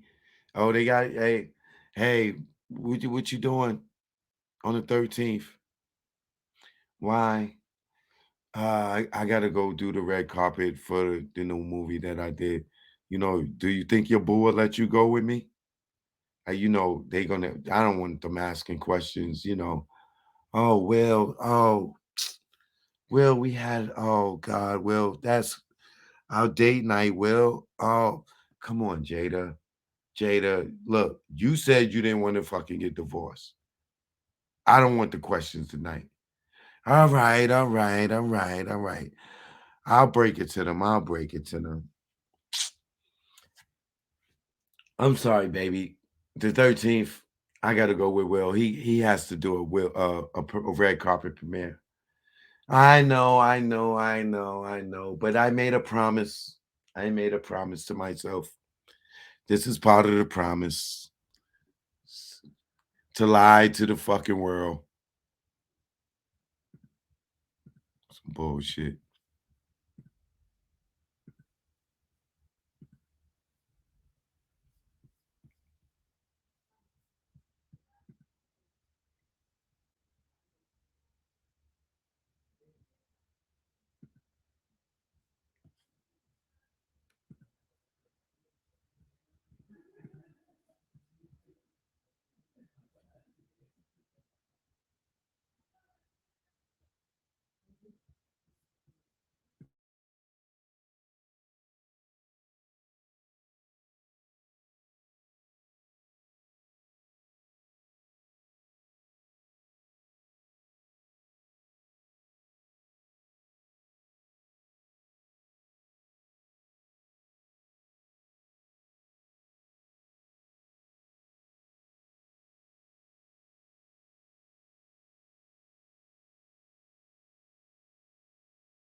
So Clifford Mogg, that's Mogg,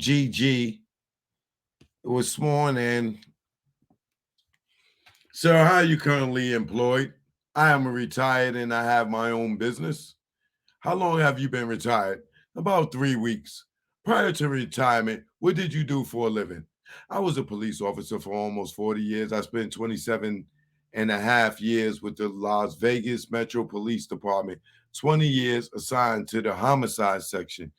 I was the most senior homicide detective with Metro for the 5 years prior to my retirement. I have investigated probably over 500 murders and interviewed probably over 1,000 people. Based on that timeline, I'm guessing you were not a homicide detective on September 7th of 1996. I was not. Sometime in my early 28, sometime in early 2018, did you get assigned the investigation into the death of Tupac Shakur? I did. I was still conducting normal homicide investigations at the time, so I carried a caseload, respond on murders that had occurred during that period when I was assigned the case involving Tupac Shakur as a cold case to look into to see if I could get enough information to close the case. 2018, he got assigned to this investigation. So isn't that when Murder Rap came out, y'all? Hold on, let's check.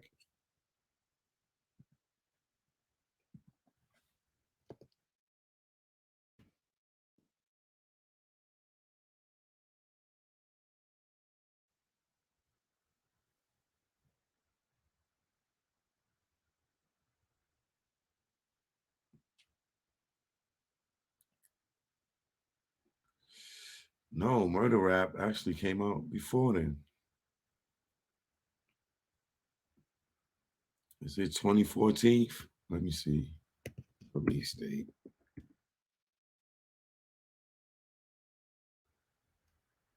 2015.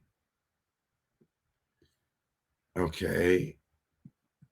What's 2018? Is 2018? Wait, let's see. Compton Street Legend book. Compton Street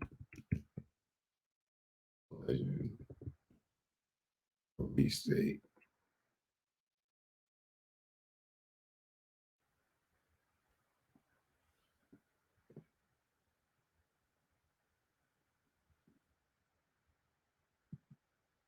Compton Street Legend was published April 28th, 2019.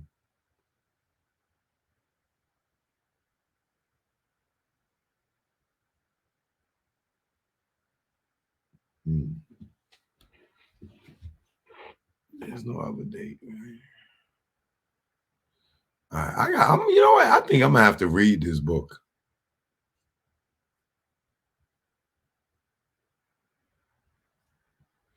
And Murder Rap came out 2011. The book 2011.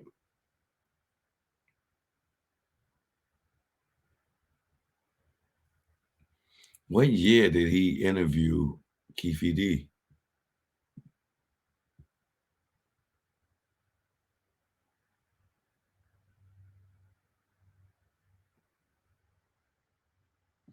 Okay, so 2011 for Murder Rap.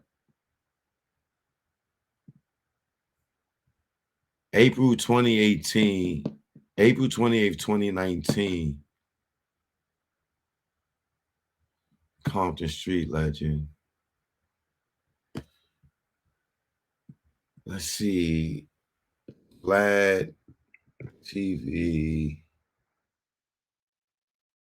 Vlad interviewed him the first time after the book came out. Let's see. Vlad TV, Keefe D. First interview. Sorry, yeah, I gotta go down the rabbit hole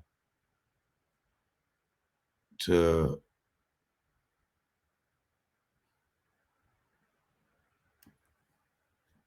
when was Keefe D's first Vlad interview? 2019. Okay. Of August. So the book came out Keefe D book came out April of 2019. Vlad interviewed him in August of 2019.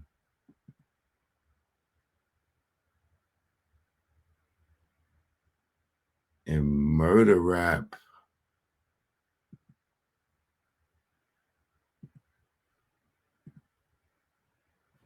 the book came out 2011. So wonder why they opened the case up in 2018.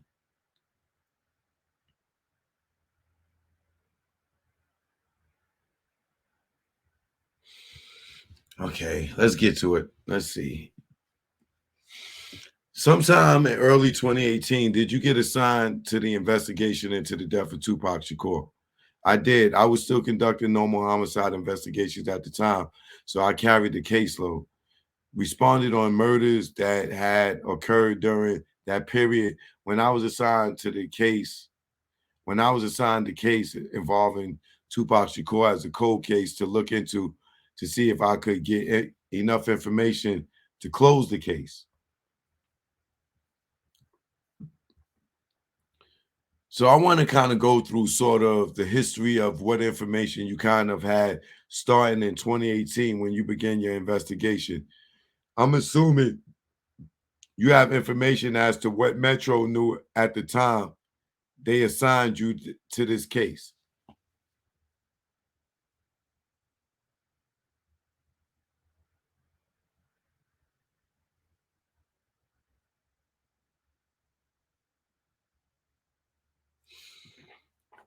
It's going to cut. Something's going to click.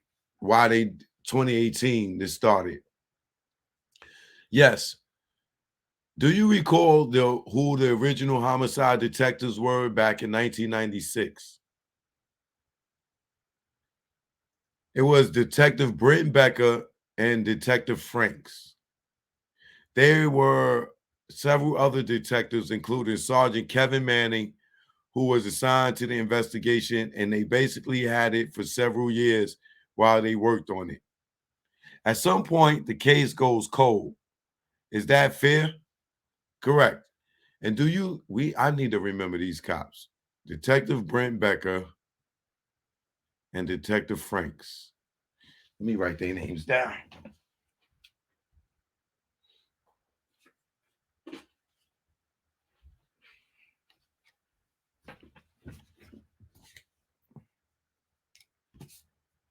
want to make sure they not connected to Homeboy. Brain Becker and Detective Franks.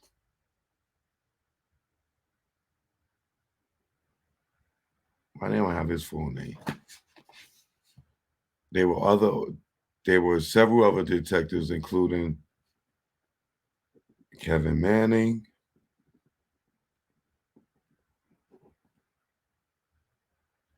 who was assigned to the investigation. Okay.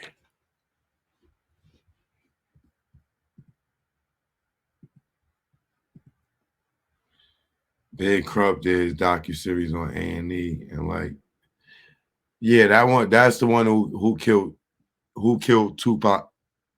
Yeah, who killed Tupac Shakur. That's the one that Ben Crump is in. Okay. Do you recall who the original homicide detectives were? I read that. At some point, the case goes cold.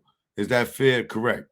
And do you learn during the course of your investigation that in March of 1997, a rapper in LA by the name of Biggie Smalls was killed? Yes, Christopher Wallace. From the records that you had, was there a belief in law enforcement that maybe those two events, the killing of Tupac and the killing of Biggie Smalls, may have been related? They believe that the people associated with both murders were involved.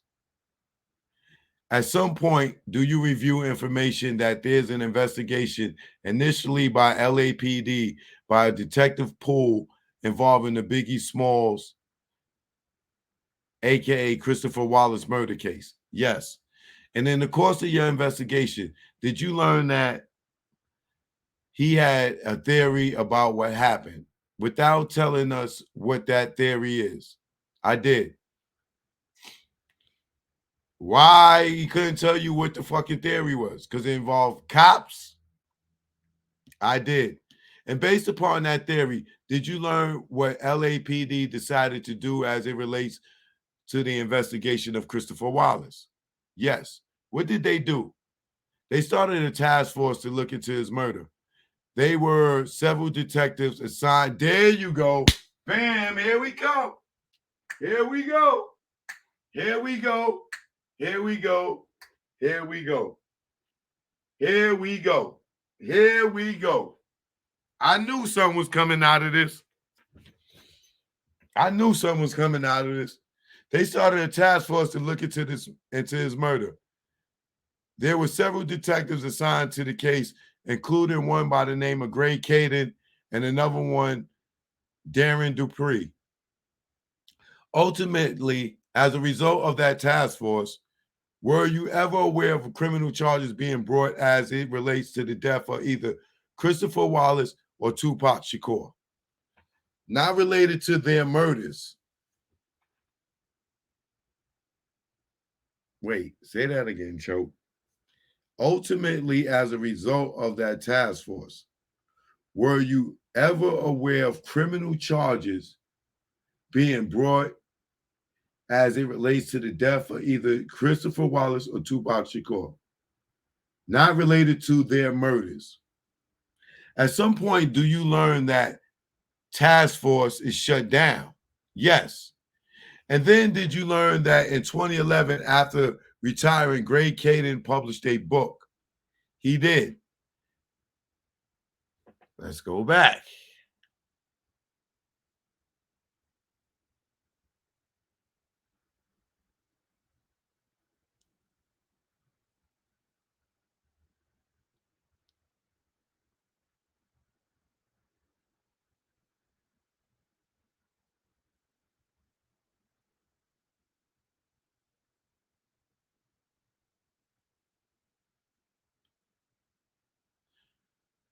Y'all notice that he said Gray Caden had no reason to be in the Tupac case. Why was he investigating the Tupac case? He had nothing to do with it. It said, at some point, do you review information that there's an investigation initially by LAPD by a detective pool involving the Biggie Smalls, aka Christopher Wallace murder case. Yes. And in the course of your investigation, did you learn that a theory about, and in the course of your investigation, did you learn that he had a theory about what happened? And that was that the cops killed Big, right? Without telling us that theory, what that theory is. Why couldn't he stay on record what Russell Poole theory was, right? I did. And based upon that theory, did you learn what LAPD decided to do as it relates to the investigation of Christopher Wallace? Not fucking Tupac.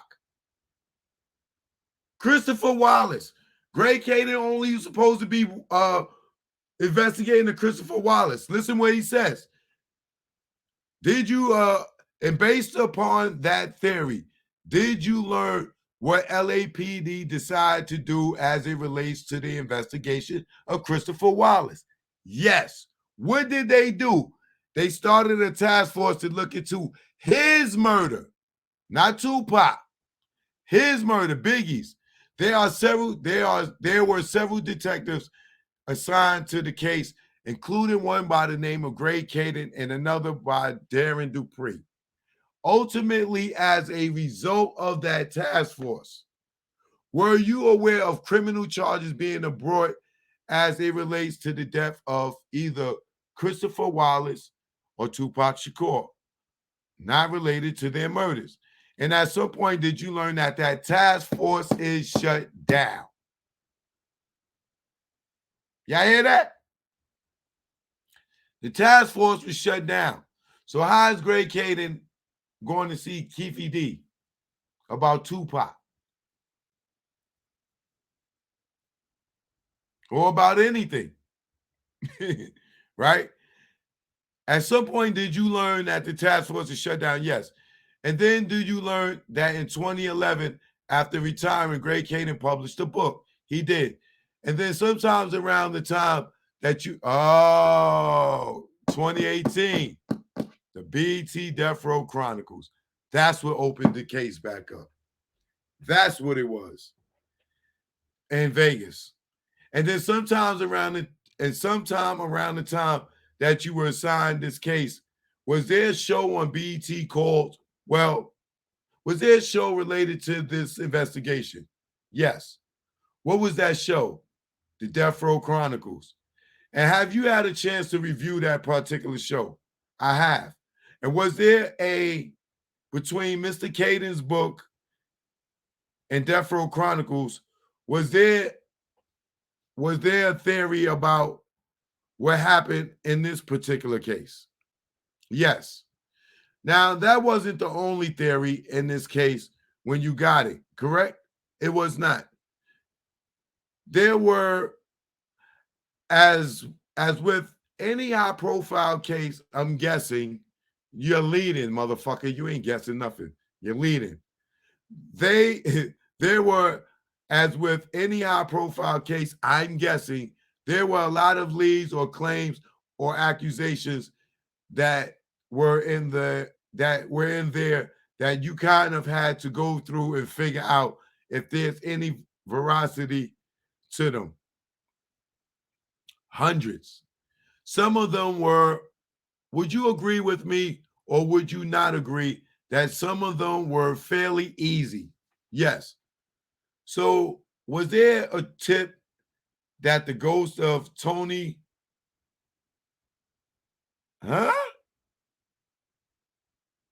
So was there a tip that the ghost of Tony Spolarato killed Tupac Shakur? That was one of them. And there was ones that maybe there was some credibility to the claims of these people that you had to look into? Yes. One of those was the theory of Detective Poole. Would that be fair? Yes. And ultimately, were you able to corroborate with the evidence Detective Poole's theory of the Tupac Shakur and the Biggie Smalls murder? I was.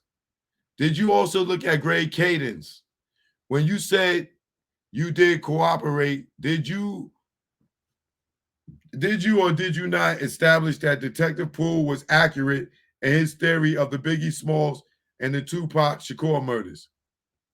His theory was accurate that they were related. Oh, really? That they were related? Okay. Ultimately, you read Gray Caden's book. I have not read Mr. Caden's book.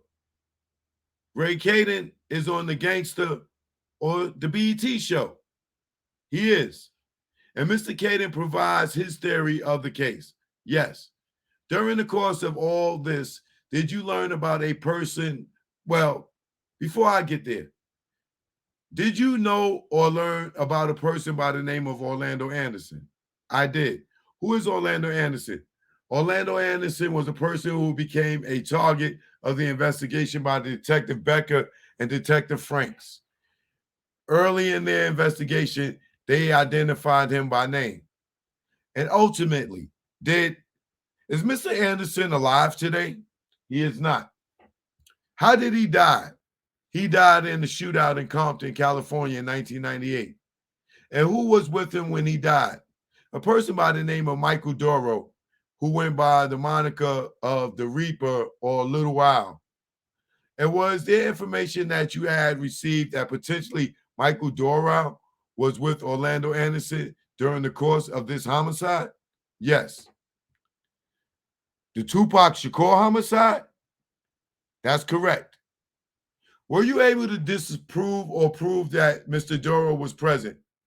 I was able to disprove that. He was in the custody of the Nevada Department of Corrections at the time that Tupac Shakur was murdered. So Mr. Doro was not a viable suspect. He had a pretty good alibi. He did. Sometime after the Gangster Chronicle comes out, did you learn about the publishing of a book? Yes. And that book was allegedly written by Duane Keefe D. Davis. Keefe D, I did. He published his book in 2019. So I'm going to put up for you Grand Jury Exhibit number 46. Do you recognize what's depicted in that? I do. What is that? That is the book that Duane Davis co-authored with the other gentleman, Yusef Jah? Correct. And you said the book. It's the cover of the book. Is that fair? That's correct. And then the next exhibit, exhibit number 47. Do you recognize what is that? Do you recognize what that depicts? This is the back of the book, and that is a photograph of Duane Davis.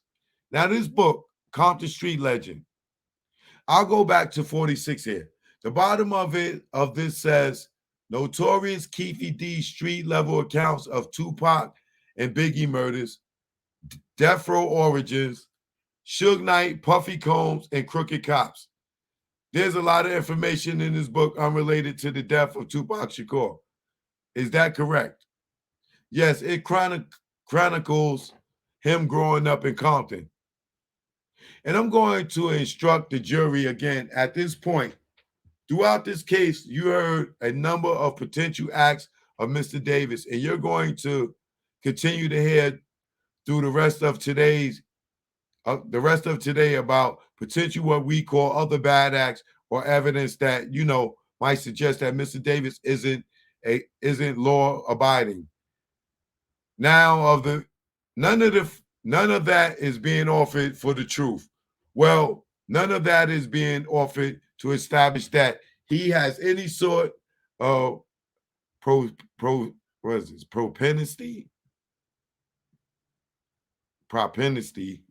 Let me check.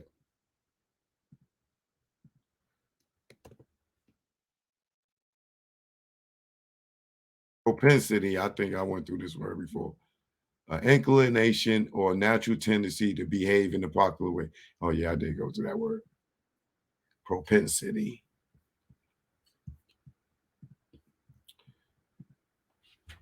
any sort of propensity for criminal activity or propensity for violence. It's being offered for two separate reasons.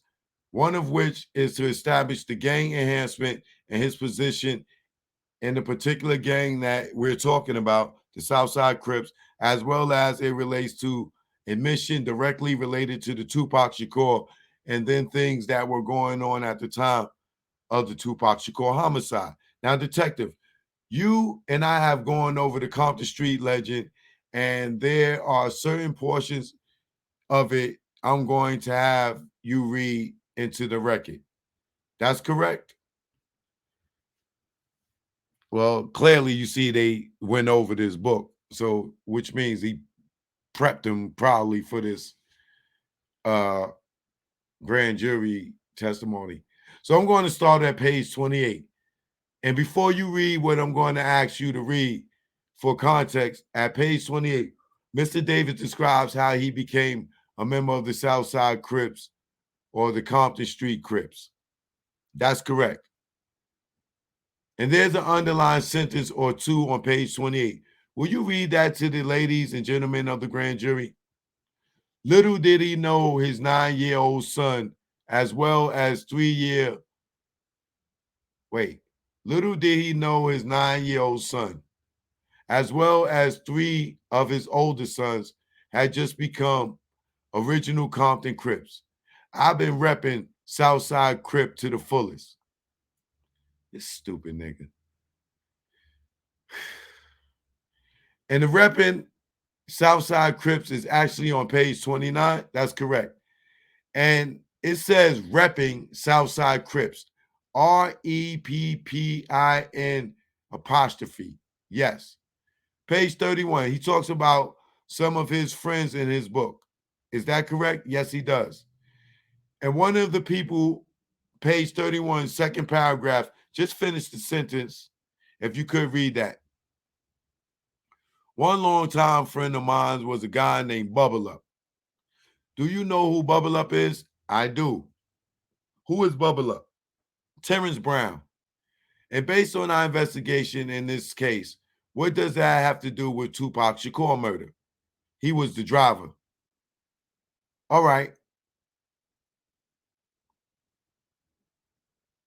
He was the driver according to who? According to Keefe D book? According to Greg Caden's book? According to Keefe D's proffer agreement? How do y'all know he was the driver? Y'all got video of him? I doubt it. He was the driver. All right. We are going to go to page 44, and I want you to just read the entire paragraph that begins on page 44, just to where the red line is. In my Southside Crip neighborhood, I was known by several names.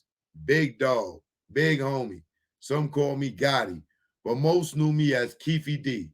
In terms of rank, if we were in the Army, I was a 5-star general. If we were a city, I was the mayor. If we was a country, I was President Obama. As Big Homie, I gave folks in my neighborhood jobs and opportunity to earn money. I'm not talking about small amounts of money either. Folks earned enough to feed their families. They all had a couple of nice cars, trucks, and lowriders. We even started a lowrider club and a hydraulic company for lowriders. Just like in any type of economy, everyone had a role to play. I'm going to move on to page 59. I'm glad this is all happening. Because when I go to write my book, I know to leave a lot of shit out. God damn it. These niggas is fucking, I'm not even writing no book, no autobiography book. My shit is going to be fictional. Loosely based on a true story of some bullshit. I'm not writing no autobiography. These niggas are stupid. I'm going to move on to page 59. I'm going to have you read just that entire last paragraph on page 59. You can exclude the highlighted section there. It's just a repeat. At my height, I was moving 300 kilos a month. I was able to thrive in the game for a while because there was a difference between the crew I put together and those that came before me. The main difference was that the team that I was assembled were cold-blooded, off their fucking rockers. My crew consisted of my nephew's homies, my little homies, and they were willing to do and did whatever needed to be done. And when he's talking about his nephew, who is he talking about? Orlando Anderson, who also went by the moniker, of Baby Lane. I'm going to go back to, I'm going to go to the grand jury exhibit 45. Did you, during course of your investigation, find a photograph of some of Orlando Anderson and his young boys, or as I think the gang expert said, sort of the baby gangster to gangster group? I did. Who is this person in the center? Orlando Anderson. This very large person in the back, DeAndre Smith. And this gentleman standing in front of Mr. Smith and next to Mr. Anderson, Devontae Lee, also known as Dirt Rock. And they all appear to be throwing what? Compton Crips. Gang signs, hand signs, gang signs, correct. During the course of your investigation, these motherfuckers is good, boy. They got the Devontae dude to testify. Somebody gave them a picture, all of them together. They really trying to tie this shit up, boy. Boy, they really trying to tie this shit up. During the course of your investigation, did you learn that Keefe D winds up having a relationship with an individual identified or known as by a lot of names? But Sean Combs, Puffy Combs, P. Diddy, yes. And who did he claim, Mr. Davis, or who did he claim he got his connection from? How did he get connected to P. Diddy? Through the gang. Was there a particular individual, do you recall? I believe that was Eric Martin, who went by the name Von Zip. Yo, bro.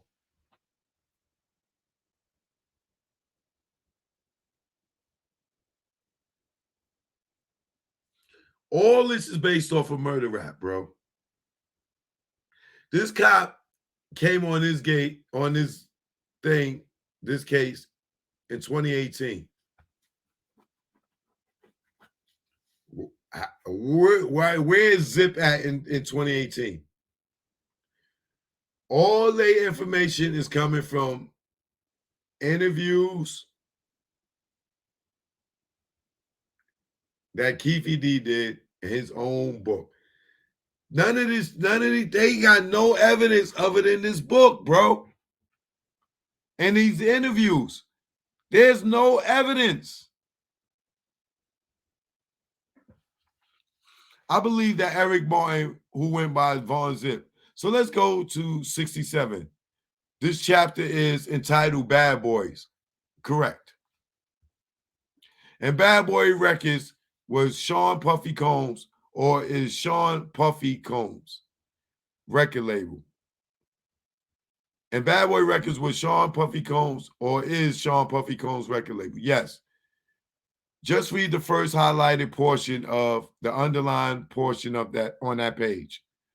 My connection to New York music scene came through one of my East Coast clients, Eric Von Zip Martin. We just called him Zip. And when he was talking about his East Coast clients, Mr. Davis' business was drug dealing.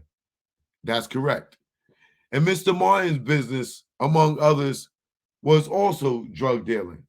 Correct. 16. Wait. Objection, Your Honor. Where's the proof of that?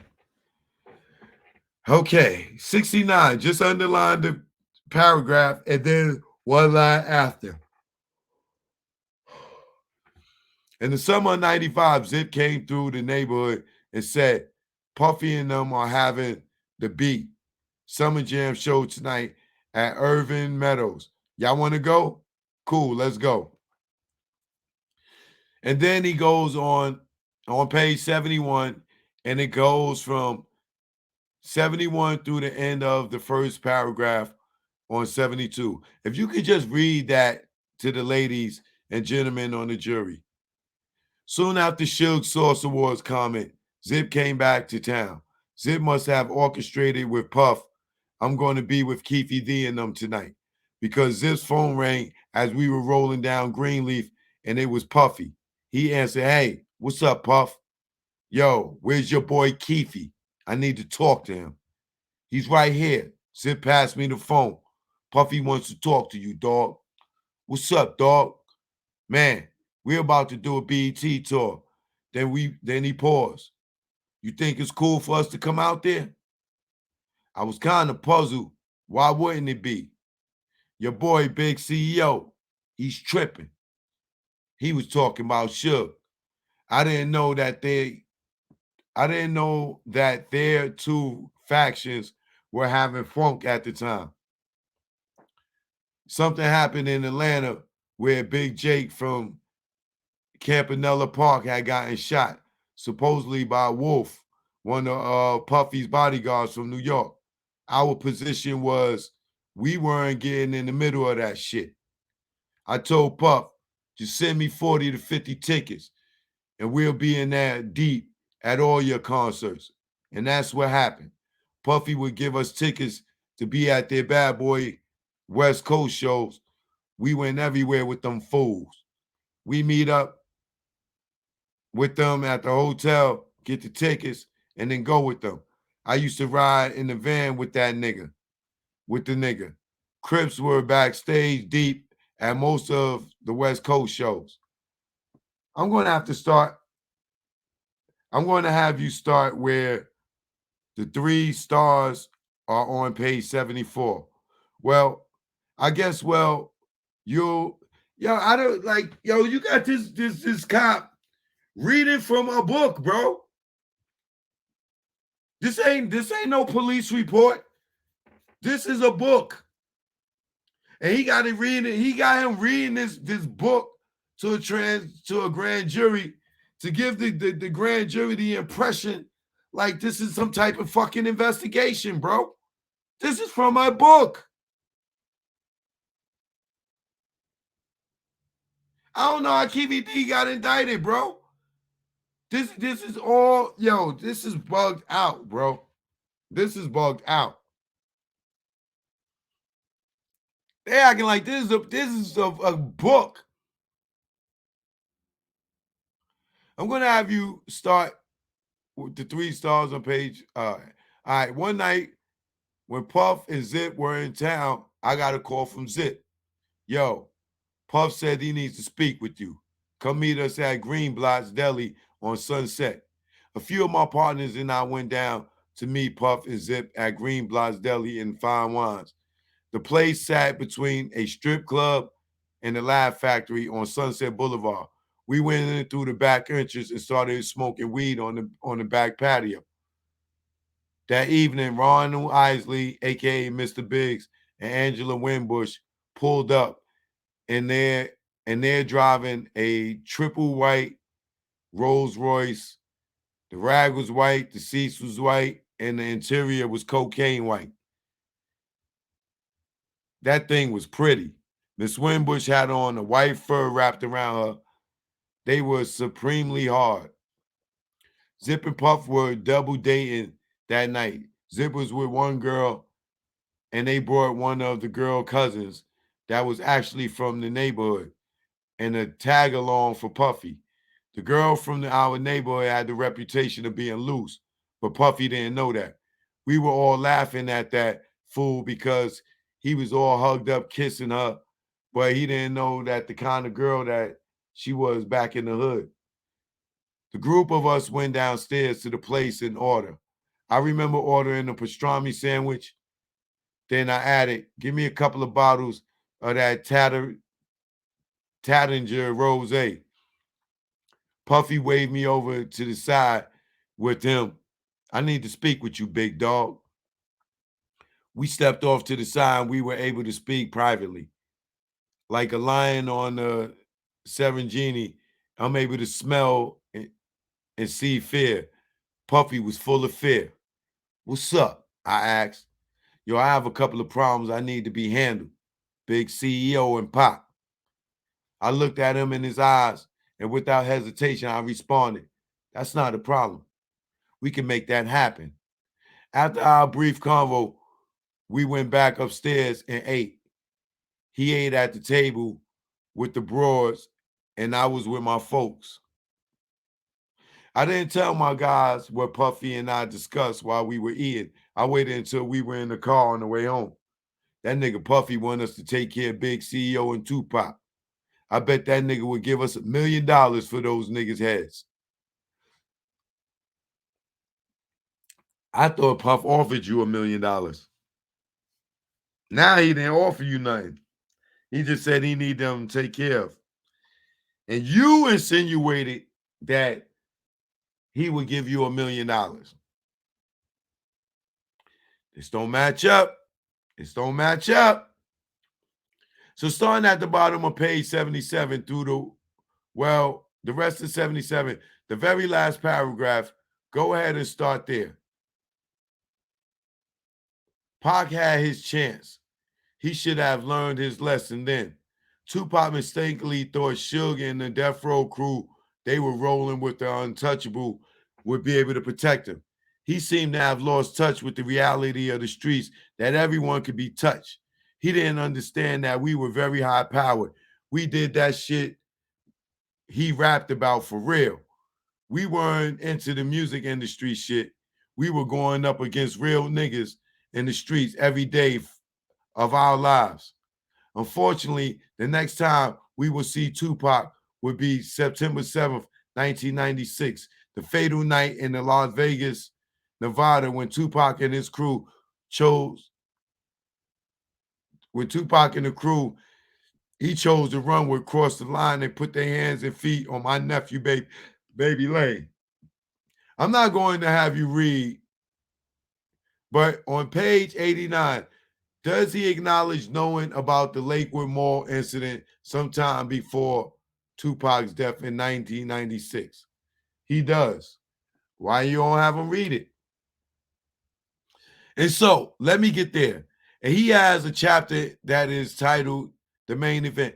Where did Puff offer him $1 million? Puff never offered him $1 million. Puff never offered him $1 million, bro. He insinuated, he assumed that's what he would pay for what you call it. He could have been saying, yo, I need y'all niggas to talk to somebody. Like, nigga, where's the hit at? Where's the $1 million hit at? And so let me get there. He has a chapter that is titled The Main Event. It goes from page 91 through 108. And I'm essentially just going to have you read the entirety of that section with the exception of that one little portion there that is redacted and read. So there you go. A few weeks after the Lakewood Mall incident, I was with a few of the homeboys at a car wash talking about our planned excursion to Vegas. To see one of the greatest boxers of all time, Iron Mike Tyson. I contacted one of my partners from the Rolling 60 Crips that used to scout tickets. We placed an order. That's where the fucking dude, the Dirty Rock dude, got this from. That's where he got this from, bro. Because he wasn't there. This is where he got, this whole story is built around the books, bro.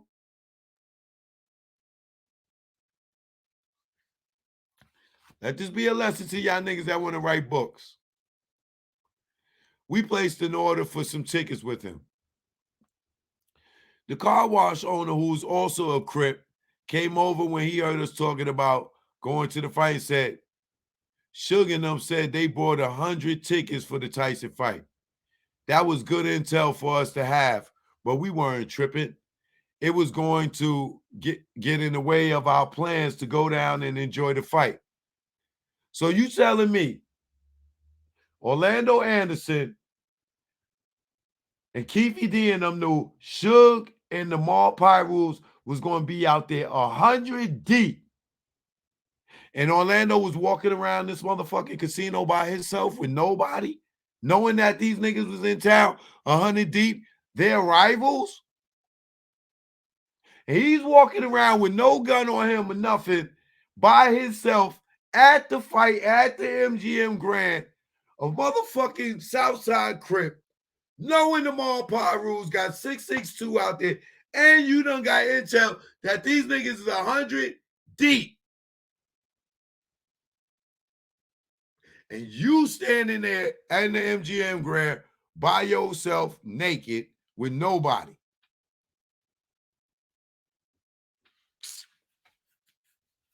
Niggas, we supposed to be stupid? We really supposed to be stupid?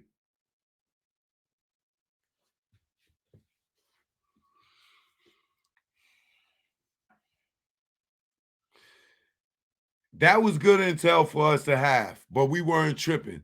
It wasn't going to get in the way of our plans to go down and enjoy the fight. As the Crip said, Southsiders had, and if Keefe D bought all these tickets, why Orlando ain't have a ticket to the fight, yo? If Keefe D bought all these tickets, why didn't Orlando have a ticket to the fight? Why he had no money in his pocket?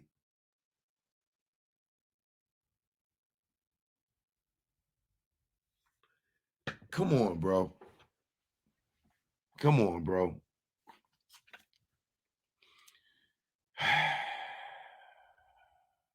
As the Crip said, Southsiders have been going to every big fight in Vegas since 1988. And you telling me, you heard what this nigga just said? As a Crip said, Southsiders has been going to every big fight in Vegas since 1988. And you think these niggas never had guns? Crips? They had to get a gun from a nigga from New York that flew all the way from New York.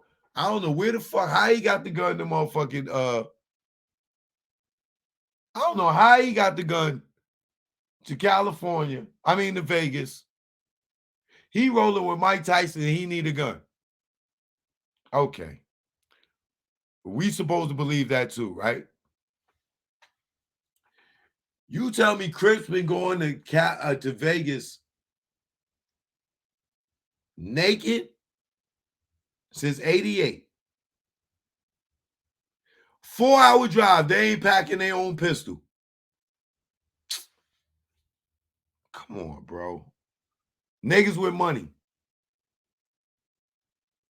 Okay. All right. If we supposed to believe that, okay. As the Crip said, Southsides have been going to every big fight in Vegas since 1988.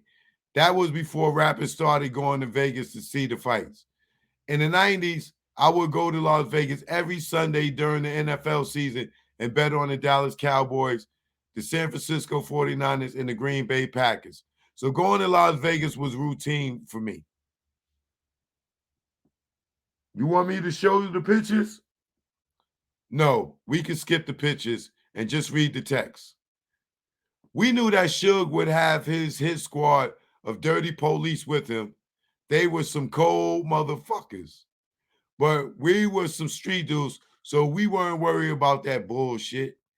They were, the way we looked at it, they were recorded industry dudes, but we were real street dudes. September 4th through the 7th, 1996 was supposed to be another weekend excursion like many we had taken before. Little did I know this trip to Vegas, unlike the ones before, would change my life. We left Compton for Vegas on Thursday afternoon at around 1 o'clock. Everybody met at my house. We split from there. Before we hit the road, we had to keep with our established tradition of going to Greenbelt's Deli and Fine Wine on Sunset to get some chill bottles of champagne, just the way I like them. Even though Zip was from New York, he liked to roll with us when we went to Vegas for events. So he arranged to meet us at Greenblatt's. We purchased 2 cases of Tad Ninja Rose at $150 per bottle. That Tadanjinga Rose worked like Viagra for me. We also picked up a few bottles of Dom Perignon. Once we stocked up our cold bottles, we were ready to hit the road. My wife Paula and I were riding in a rented beige 1993 Buick Regal.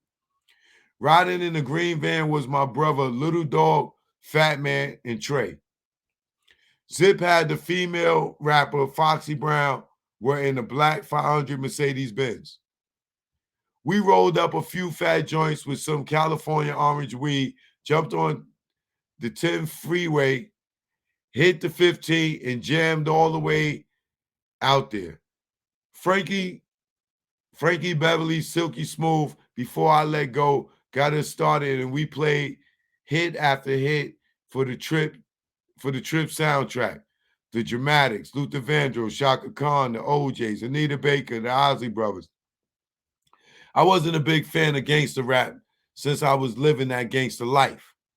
They were rapping about what I did every day. Instead, we cruised to Vegas the whole trip listening to nonstop classic R&B. We arrived at the newly opened Caesars Palace Resort and Casino around 5 p.m. It was a huge place with all the amenities.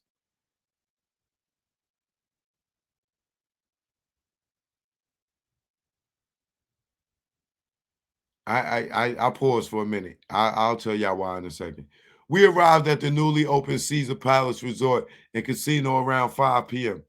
It was a huge place with all the amenities you could think of and a massive casino floor, which was perfect since all of us love to gamble. We laid our heads in the Caesar's Palace, but for partying, kicking back, and meeting up, we always got some rooms at the Carriage House. The Carriage House was about a block off the strip, but it was cool because they had suites with kitchenettes where you could cook your food. The night we arrived at Caesar Palace, we laid back, popped a few bottles, went down to the casino and started gambling big. We were betting $1,000 a roll, having a ball, doing what players do. I gave my wife $2,500 and she went out with a few of her lady friends. She went out with a few of her ladies who had traveled down with us. When it was time to be with us, they were with us. But they did their separate girl stuff, shopping, gambling, and sitting by the pools. On Friday, my nephew Baby Lane and some of my little homies came down and kicked it with us. Baby Lane was about 6'3" with an athletic build. He was slim but muscular, a one-punch knockout master. He was a good dude with a big heart. He'd give the shirt off his back to anybody in need, and he loved life. Now, let me stop right here.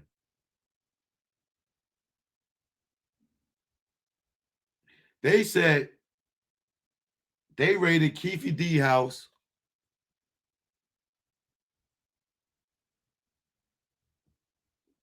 and they found receipts that he stayed at the Monte Carlo. This nigga said he stayed at Caesar's Palace.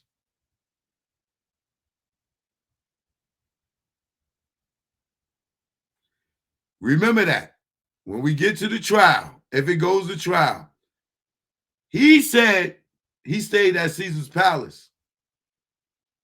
They said in their paperwork, they retrieved paperwork receipts that he stayed at the Monte Carlo. Like niggas is keeping receipts. But there's another contradiction right there.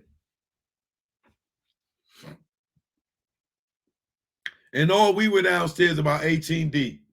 We rented 3 rooms on the same floor at the Caesars Palace and had a ball. For the major events, not only will we be out there gambling and partying hard, but we will also do like Missy Elliott songs and get super duper fly. Once we gambled a bit, I headed over to the Versace store in the shopping wonder of the world, also known as the Forum Shops at Caesar Palace. I purchased a $3,000 blue suit with white pinstripes, some blue Crocs from the Gucci store, and a white shirt with the blue and gold tie. I went to Cousins Fine Tailoring. I went to Cousins Fine Tailoring and had them tailor my suit up for me. We went to Neiman Marcus and picked up some of that expensive ass Indian cologne that has a different smell every time you put it on. When my nephew Baby Lane came down with his homies, he saw former Major League Baseball player Barry Bonds with the badass brown Versace tuxedo. So Baby Lane, being the baller that he was, went out and bought a black version of the same $6,000 tux he saw Barry Bonds wearing. Some people have a hard time understanding how we were living. When they hear the word Crip, they imagine somebody with their pants sagging beneath their butt. But what they fail to realize is once a gangster becomes, but what they fail to realize is once a gangbanger becomes a gangster, you pull your pants up. There's a difference between gangbangers and gangsters. We were gangsters. One year we went to Ice-T's New Year's Eve party, and we were so fresh, smelling so good. We had our bottles in our hand. Ice-T was like, those are some real players right there.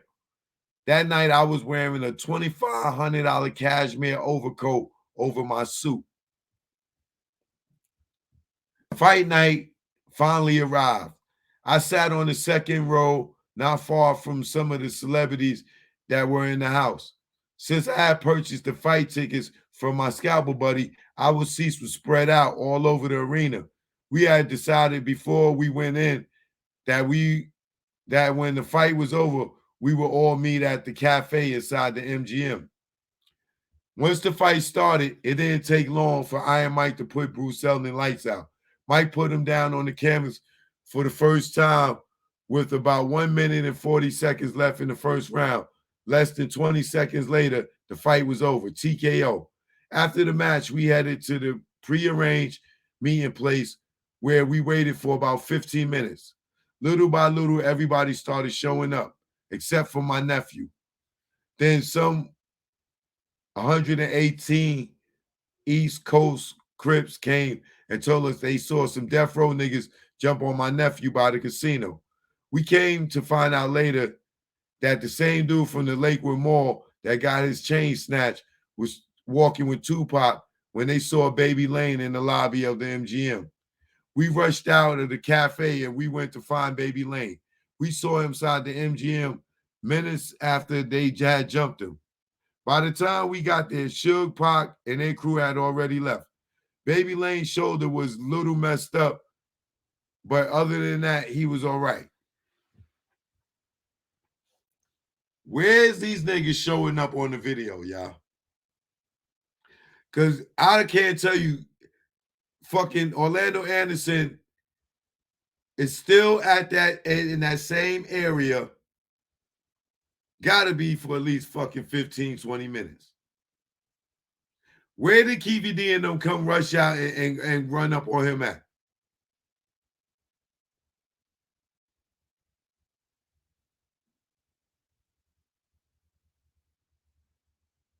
They said they see him minutes later after he got jumped. Where are they at in the video, y'all?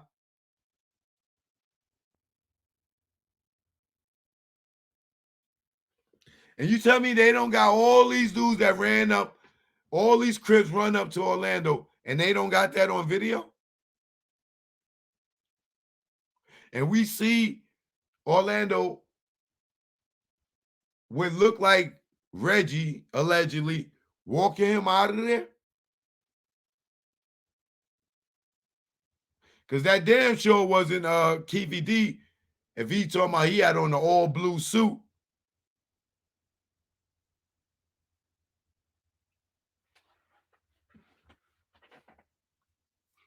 And that person that walked Orlando out of the MGM Grand was one person by itself.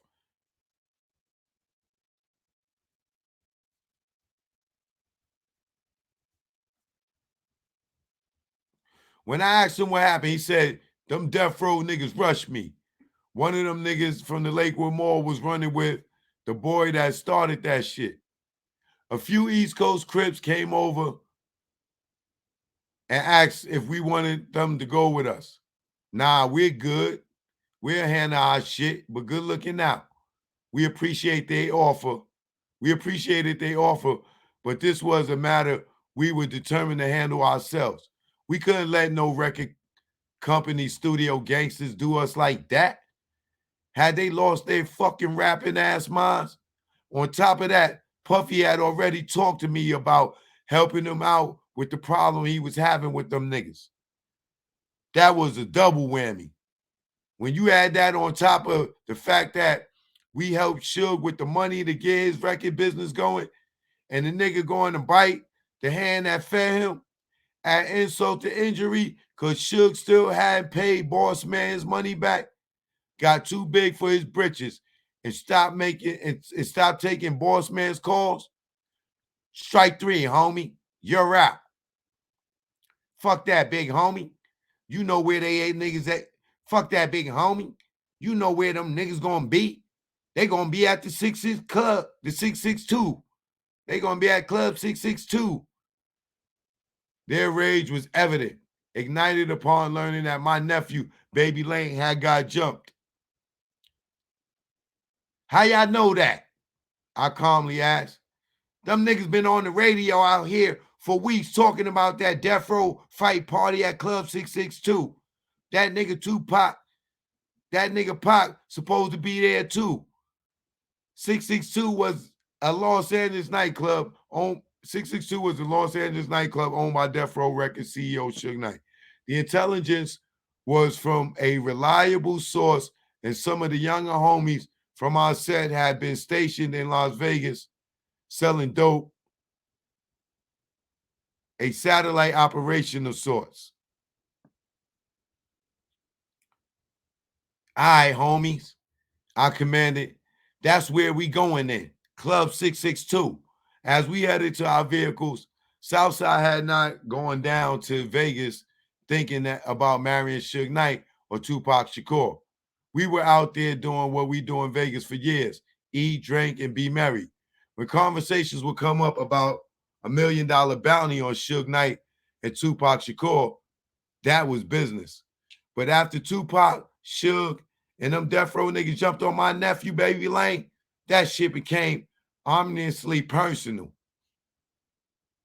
While we were waiting for the valet to bring our cars, Zip seized the opportunity and called me over to his Benz.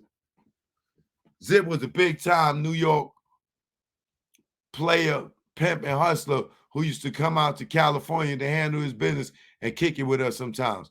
As I was walking up to the driver's side window, I noticed that the rapper Foxy Brown was in the car with Zip. So he instructed her to step out the car and motion for me to get in. Zip had a hidden compartment that he opened up, reached in and pulled out a black 40 Glock. He turned to me and said, "It's time to get that money." If they don't know damn well that this is a book, like this nigga's making this shit up. Zip handed me the 17-shot pistol, which I promptly put down the back of my waist and my pants. I hopped out the car. You sitting down and you put the shit in the back of your pants sitting down? Okay, I'm going to believe that.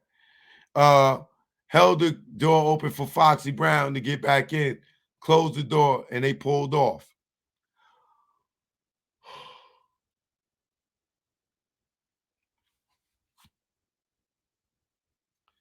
Get in the car. You came in. Let's roll. I shouted as our cars came out of the valet. We left immediate from the MGM parking lot and headed directly to Club 662. I was still I don't see nothing about no fucking white Cadillac in the cars that he named when they drove off. He said he named all the cars they left in. There was no white Cadillac.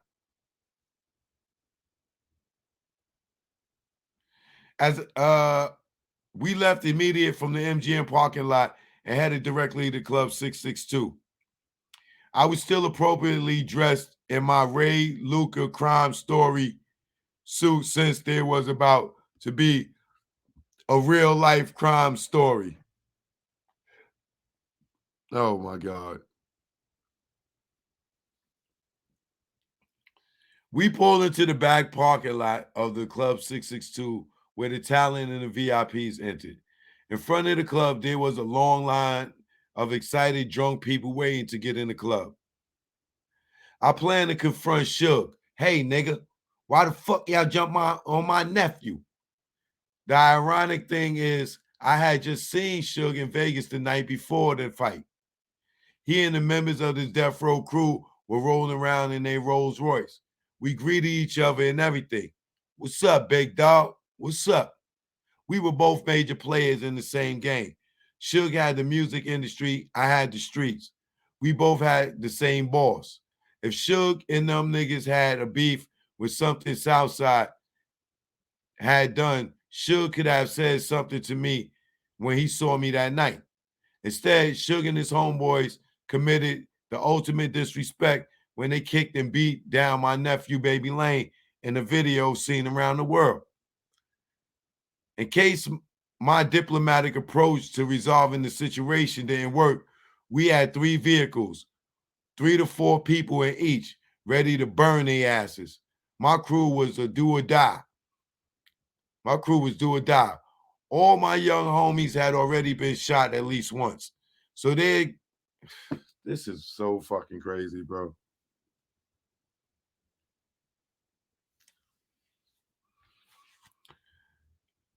All my young homies have been shot at least once.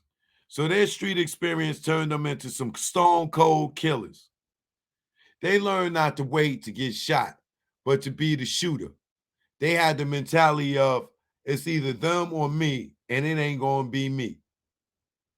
With solemn faces, we waited in complete silence in the back parking lot of Club 662 for more than an hour. Inside our vehicles, nobody took a drink. There was no weed, no music, not a peep. We were as grave as a heart attack. The only thing audible was niggas breathing intense, throbbing heartbeats. There was no need for words. We all understood why we were there. After waiting for that hour and a half,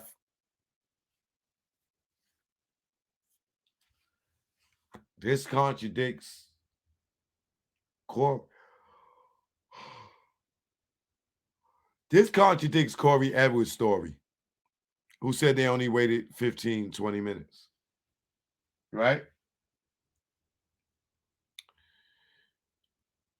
After waiting for that hour and a half, which felt more like 4 hours, I decided for us to get the fuck out of there. I called the homies on their phones. They're taking too damn long. Let's get the fuck up out of here. Move out, one by one. The drivers started their engines and slowly crept out of the back parking lot. Lucky for them, they never showed up because it would have been like Al Capone's Valentine's Day Massacre if they had.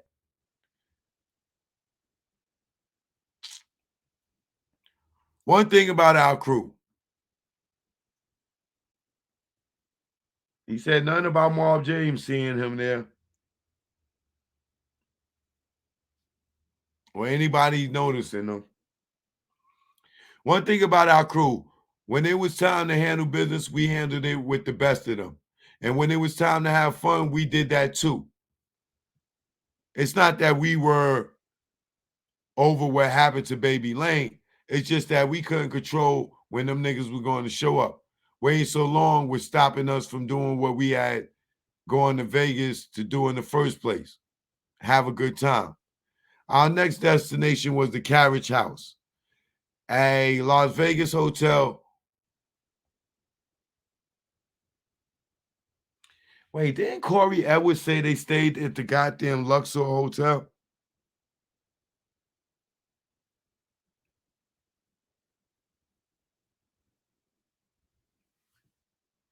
I want to say Corey Edwards' statement said they stayed in the Luxor Hotel.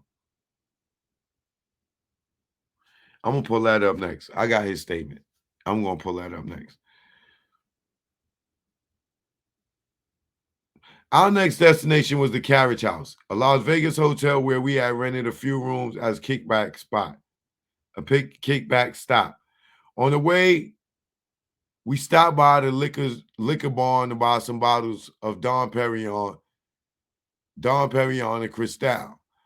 As we were driving to the liquor barn, it became evident that the guys in the van with me were worried that Suge would get some of his police hitmen to come back and try to kill us if we went after them.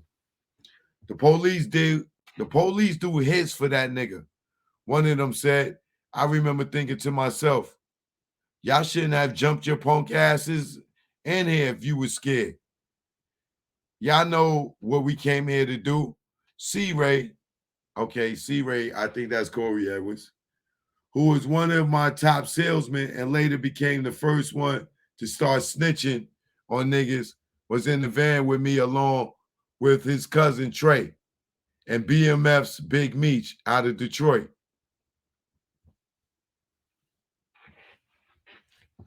This is going to be a star-studded motherfucking trial. If this shit go to trial, boy, Foxy going to get pulled in. Big Meech going to get pulled in. This is going to be so interesting. As we were loading up to leave the liquor barn, I took advantage of the change to get away from the scary niggas in the van. I jumped in the front passenger seat of the Cadillac because I knew the niggas in the caddy wasn't with that bullshit. Where'd the caddy come from? I pulled out the Glock that Zip had given me and tossed it in the back seat. Bubble Up did the driving. Baby Lane and Freaky were riding in the back.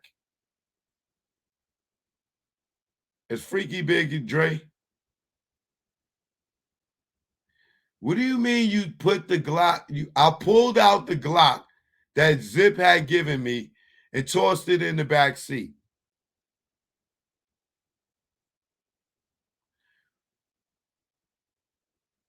When did he?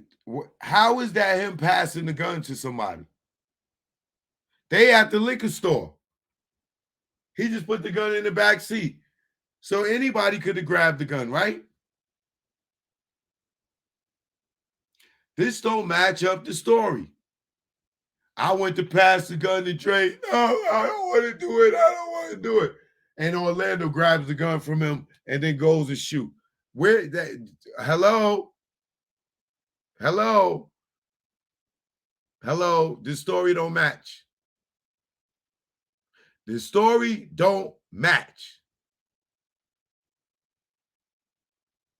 I pulled out the Glock that Zip had given me and tossed it into the back seat.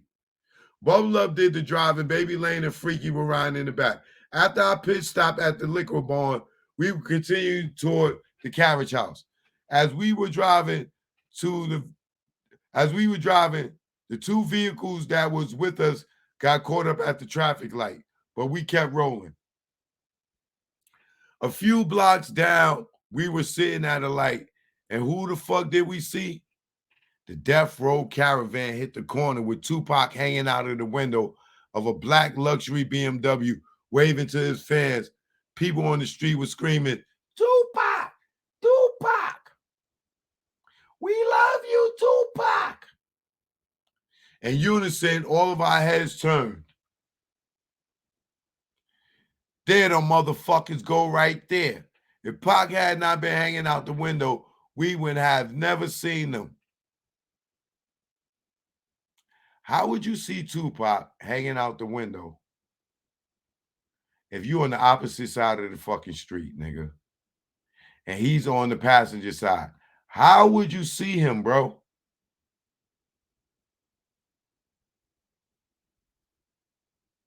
Because you got to make a U-turn to pull up on the side of him. So he's hanging out the window, and you can see him in the nighttime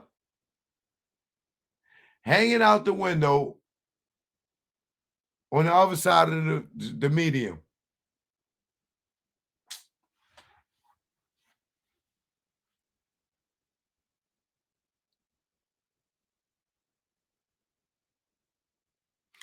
Who wrote this story, bro?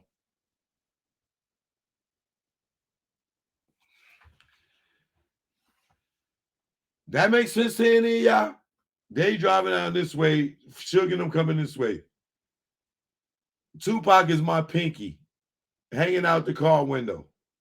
As big as Suge is blocking this nigga driving. You tell me these niggas this way could see Tupac hanging out the fucking window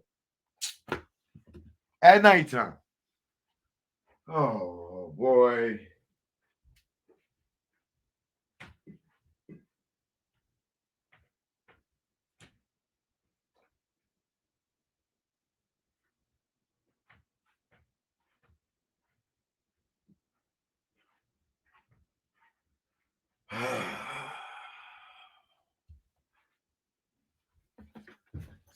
This shit sounds so fugazi, bro. This sounds so fugazi. We would not have never seen him. Bust a U, bubble it, bust a U-turn, and hit the gutter lane on their asses. As they sat in traffic, we slowly rolled past the long line of luxury cars they had in their caravan, looking into each one until we pulled up to the front vehicle and found who we were seeking. Now they looked in every vehicle, bro. I thought y'all knew he was in the fucking, in the BMW. If he was sticking out the window, why y'all looking in every van looking for him? I mean, in every car looking for him. And they reading this to a grand jury, bro, out a book.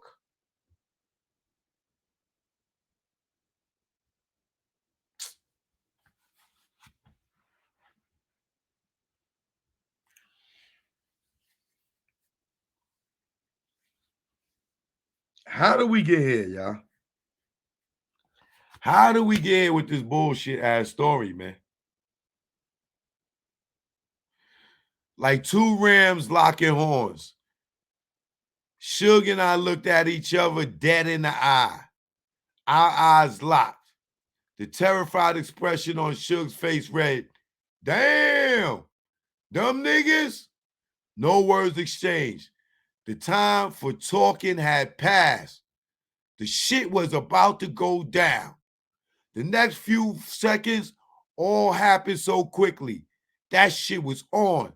Tupac made an erotic move and began to reach down between his seat. It was the first and only time in my life that I can relate to police command. Keep your hands where I could see them. Instead, Tupac pulled out the strap. And that's when the fireworks started. One of my guys from the back seat grabbed the Glock and started busting back. Bro, when did Tupac ever shoot? When did Tupac ever have a fucking gun, bro? This nigga's out on bail, on a bail bond. Why would he have a gun? To go right back to jail?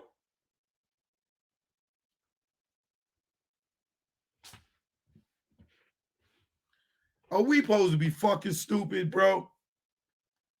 So Tupac pulled out a gun. He got shot up.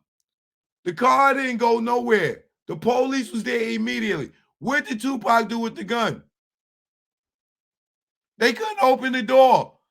By the time they opened the door, the cop was standing right there. Suge had to open the door for the cop. Where's the fucking gun, bro? Come on, man. Stop. Stop, bro. Who wrote this story, bro? Keefy D, you better tell the truth, my nigga. They gonna railroad your ass. You agreeing with this bullshit ass story they told you to say, bro.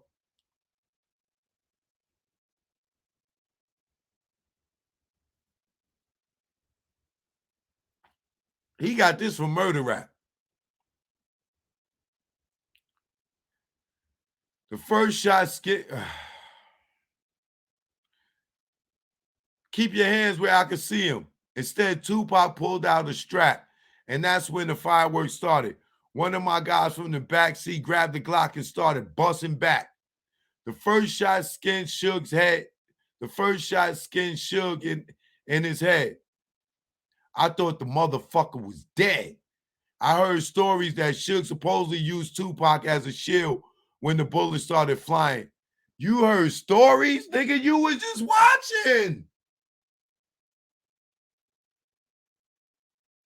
You watched this nigga get shot in the head, and then you heard stories of Suge. Why you stop looking, nigga? Yo, all this shit is bullshit, bro.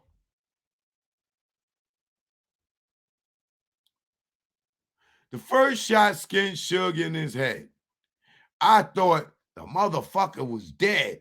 I heard stories that Suge supposedly used Tupac as a shield when the bullets started flying. But that's some bullshit. Suge was already wounded. He was the first one that got touched. As the rounds continued flying, I dug down so that I wouldn't get hit. Who was you going to get hit by, Keefy D? Tupac ain't had no motherfucking gun. Suge ain't had no motherfucking gun. They wasn't shooting at y'all. You dug down because you ain't want to get shot by who? The niggas in the back seat? Man, y'all believe this? Y'all believe Keefy D's story. Okay.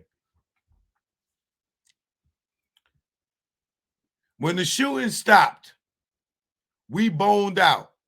And a white Chrysler Sebring, fully young ladies was following us. Yo, bro, the Sebring was green, my niggas. Come on.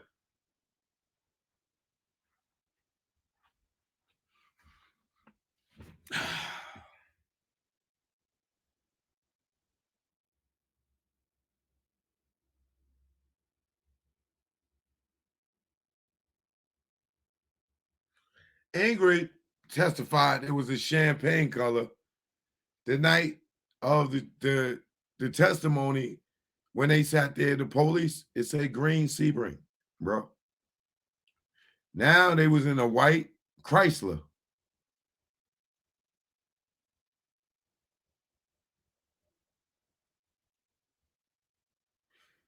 He's reading Greg Caden's story, and he's writing his story according to that, to what Greg Caden said.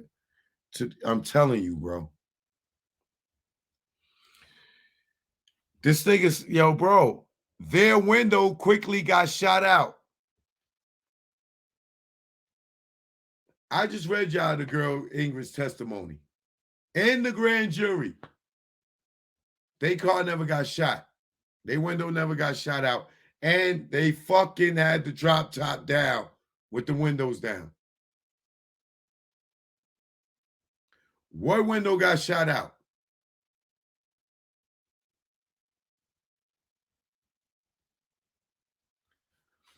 Their window quickly got shot out, so they stopped. The interesting thing to me, they never stopped, bro. Remember they said they drove around the block, went right back to the scene. The police took them out the car, made them sit on the floor, and they fly shit, this, that, and other. Remember?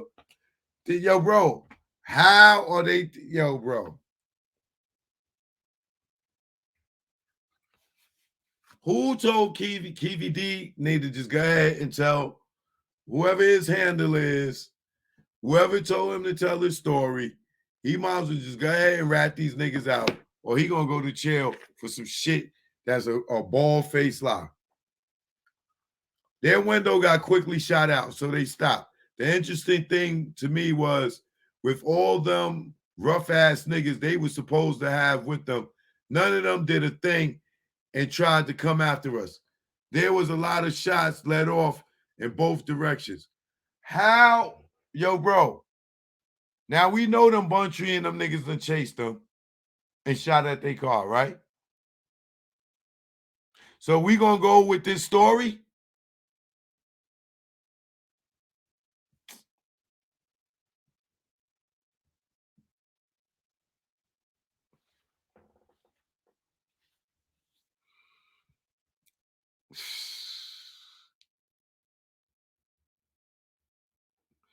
I don't know why Las Vegas police didn't check Tupac's hands for powder burns to see if he was shooting, because the car we were in was shot the fuck up. I don't understand why people act like Tupac was an angel. Shit. The nigga had busted on some off-duty cops in Atlanta a few years earlier, so he wasn't scared to bust. On top of that, by the time we rolled up, he had to know the person they jumped on in the casino was the Southside Crip. So they had to be on high alert. When the shots settled, a couple of people in our car had fragments and glass in their hair, but none of us had been hit. The strip, yo, bro, what the, yo, bro.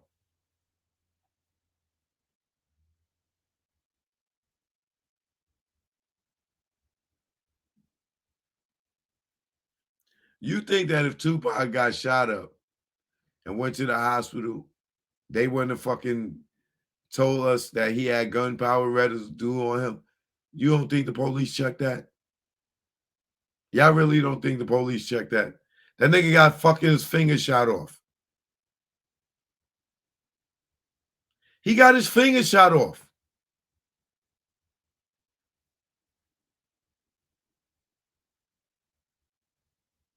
How he get his finger shot off?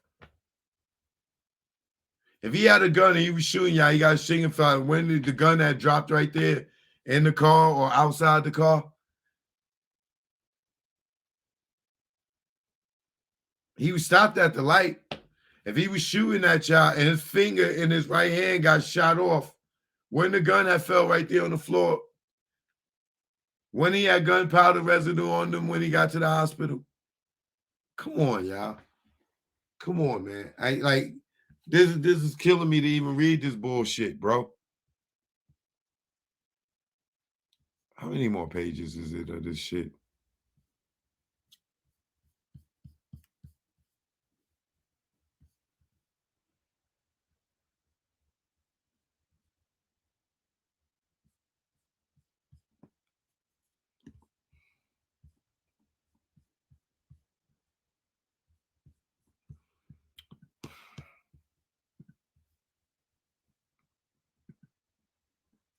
I'm sorry. Like this, I'm gonna read this last paragraph and I'm gonna get off, because this shit got me super tight that people is this fucking stupid, bro.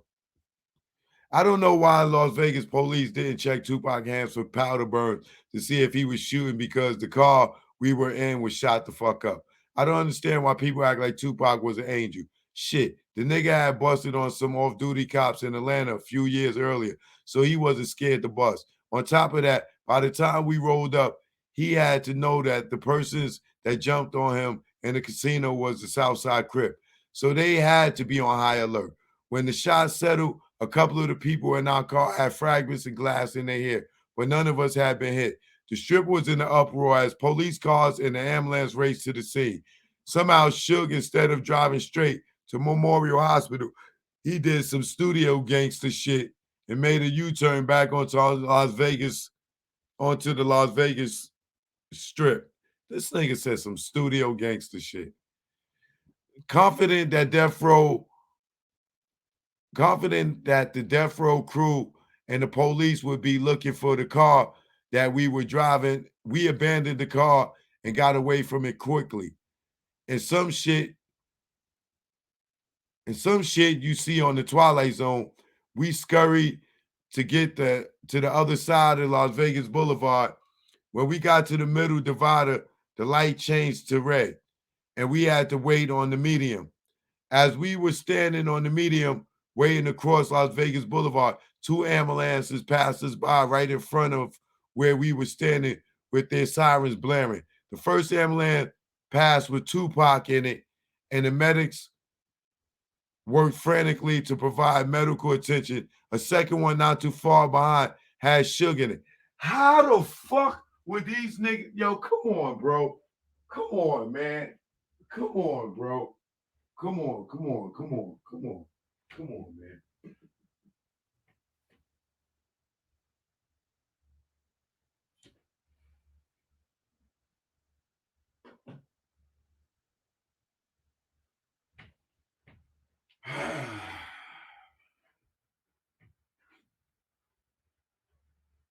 I don't understand this, bro. This is bull. Like this. Like, come on, y'all. Come on, y'all. Come on, y'all. Come on. Come on, man. They were looking right into the ambulances, transporting Tupac and Suge to Memorial Hospital. Everyone knows the rest of the story, as 6 days later, Tupac died as a result of his injuries. The moral of the story, real gangsters are nothing to fuck with. It's a ruthless way of life, one that I lived for the majority of my life. Some of the gangster rappers have glamorized and glorified the life like it's cool and something to strive for. They have a lot of people's minds twisted. The truth of the matter is gang banging and acting like a thug ain't no joke.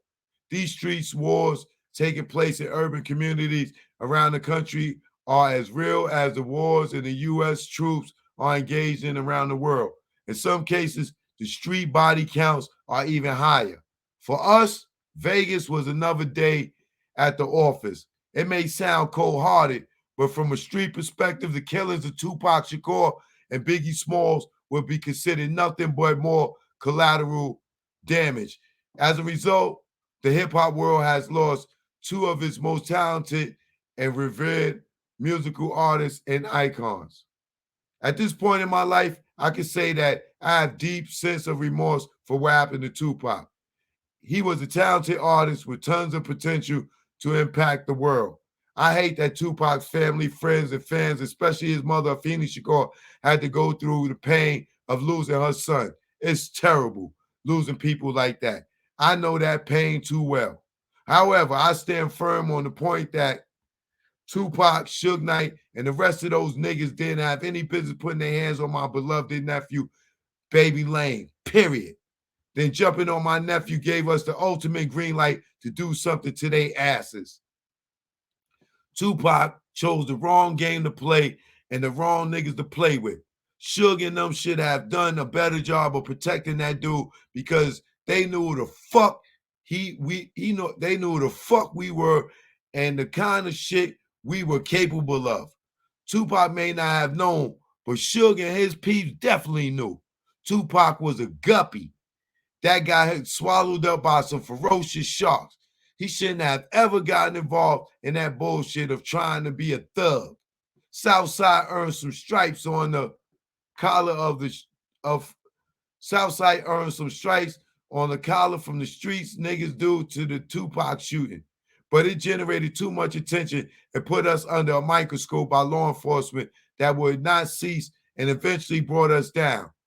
It was a big time loss for everybody involved. Oh, God. Bro, this shit sound like a book. Now, this book is claimed to have been written by Keefe D, but also he has a co-author by Yusef Jah, correct? Yes. So in reading that, there are certain facts you believe to be less than accurate. Would that be fair? Correct. Let's start with first. Is there any evidence that Tupac Shakur or Suge Knight had a gun in that vehicle? None at all. When the officers arrived on the scene, where Suge Knight's vehicle ended up on Las Vegas Boulevard in Harmon, the vehicle was sealed off. Suge Knight and Tupac were removed from the car, transported to the hospital. At that point, the vehicle was sealed. Officers stood by until it was processed for evidence, and at no point during the investigation of the vehicle were any cartridges, casings found inside the car or any weapons. I rest my case on that shit tonight. That's proof right there. That nigga's full of shit, bro. There also a claim in here and at another time that he ran into Suge Knight the day before the fight in a Rolls Royce. Do you remember that? I do.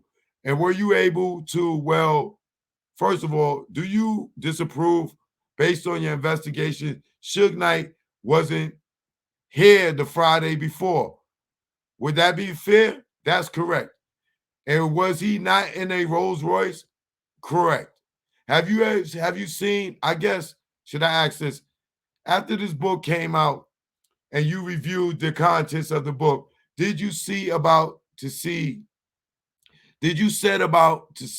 what you could corroborate versus dispute in this version of events? I did.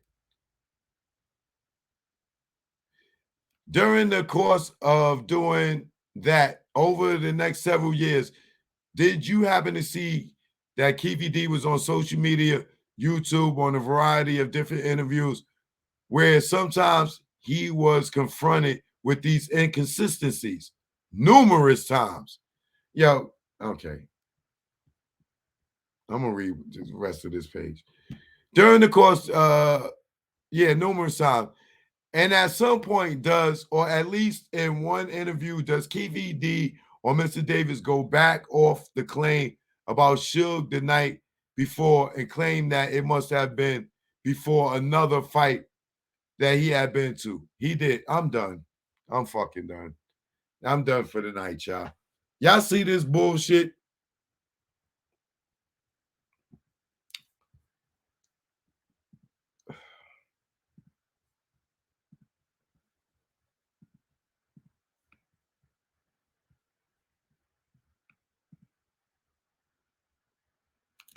Who wrote this story? Why did Keefe D agree to it? And why did he repeat it? And why he can't remember shit that happened in his own life? Nigga, this book is a contradictory. He didn't write it by himself. He has a co-author. Bro, y'all better get some evidence or let that man go. Because y'all ain't got no evidence. Straight like that. Y'all ain't got no evidence. Y'all ain't got no evidence whatsoever. Facts. Y'all ain't got no evidence. None. None. None. None.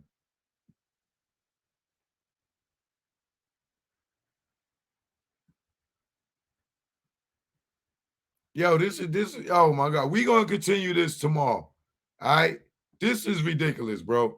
Choke no joke. Y'all have a good night. I love y'all. Thanks for the support. If you're new to the channel, please subscribe. I am Choke No Joke, legendary videographer, producer, director, actor. I've done it all, man. I appreciate y'all for tuning in. I'll be back in the morning, man. I'm going to morning walk to this one. Definitely tomorrow. Y'all have a good night. This is ridiculous, bro. This is ridiculous in full cap. Palm tree the trees and the palms of dealers and fiends. Late night roam the streets.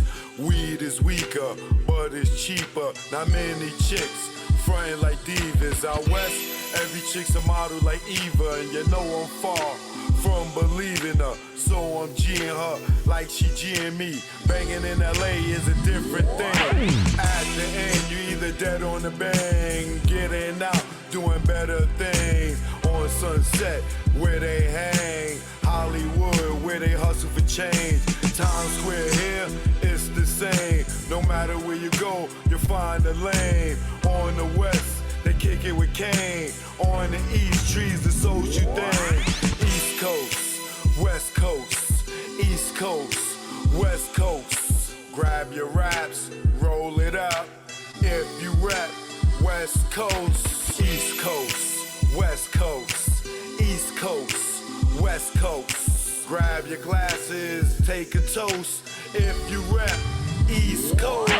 When I'm on the West and I'm doing my thing, don't offer me coke or your nose I bang. Friends don't offer other deadly things. Thanks for the hospitality, we'll still hang. I won't judge you, leave me as I came. On the road to success, top of the game. Eat all the finer things in the food chain. Teach my kids to do the same. Whether East Coast, West Coast, East Coast, West Coast. Grab your raps, roll it up. If you rep West Coast, East Coast, West Coast, East Coast, West Coast. Grab your glasses, take a toast. If you rep East Coast. Gotta love life and offer wonderful things. Being to travel is a privileged thing. Came back to the East, air wasn't fresh. Streets filled with trash, various people in the eye. It's easy to tell who's upper middle class. Police and racism, same as crash. Back to where they not social, where they less vocal. When they don't know you, be careful, show you around the East Coast, West Coast, East Coast, West Coast. Grab your raps, roll it up. If you rap East Coast, whether East Coast, West Coast, East Coast, West Coast. Pop your bottles and toss the cork.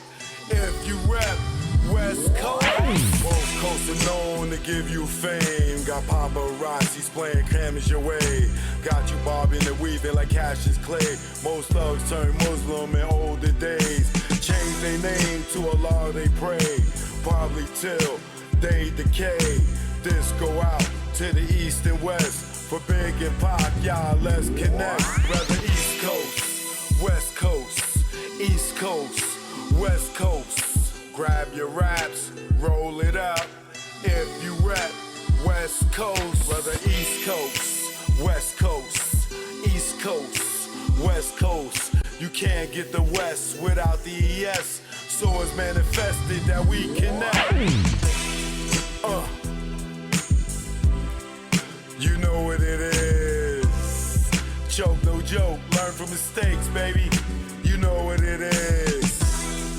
Greg on the track. Rest in peace, baby. Either war, we here now.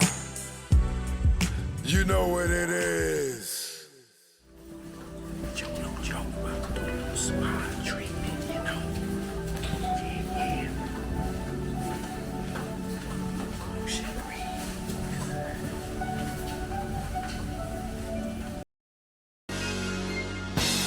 Stay the hell.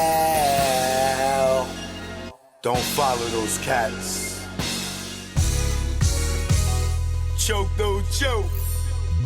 You already know. Let's go out the Grego. Now I'm out the game. Feel good not pitching in the hood. And I really don't think I could go back to selling crack and stashing them packs in my ass. I maintain weekly money the same. And nah, I don't go through them games. Niggas testing my brain with them triple beams filled with change. Pot crack, grams in the drain. Get hit with the fake exchange. Like baking soda flour. After being on Broadway for hours. Getting knocked, being back at start. Niggas testing if I got heart. Pushing me to pop some shots. Just stop the ball before the start. Old lady with the binocs. Give description to cops. Why they try to tear us apart with that good cop, bad cop. I ain't going for the game, he ain't tell you a thing. Your partners with them saying the same. You can tighten them cuffs till you see veins. Stop fucking yanking them down. They might fuck you if you ain't sane. And nigga never sniff cocaine. And I don't care what game or part of the area you claim. Pray Scarface, you must be insane. Nigga, Tony fucked the boss Dane. His right hand man, he's slain to get his back blown out the game. Do it on the low, let nobody know.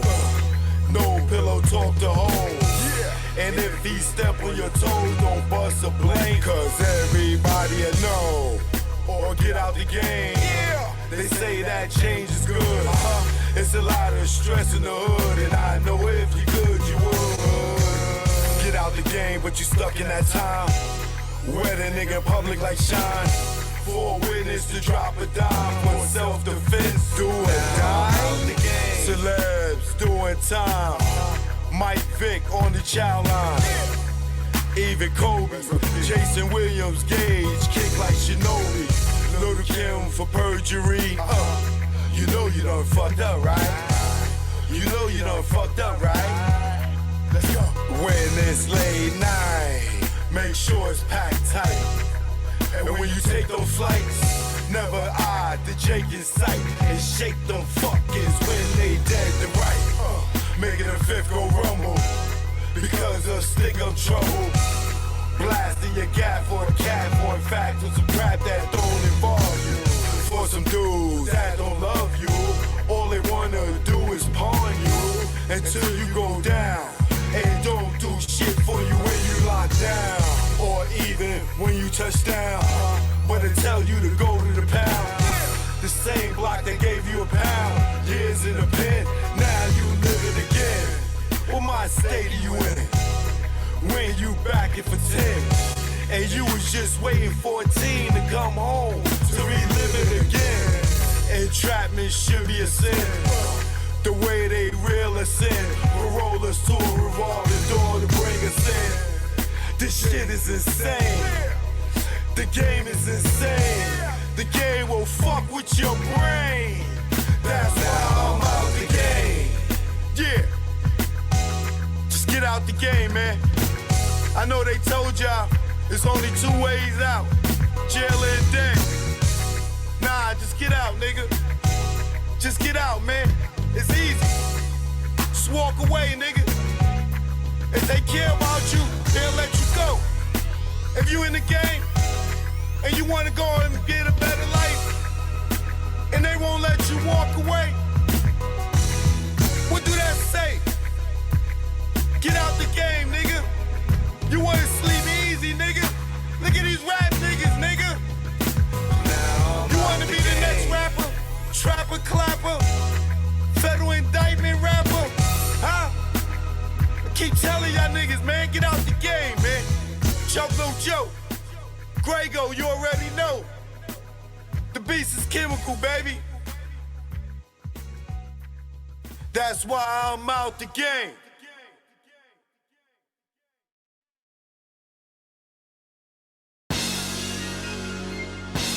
Stay the hell.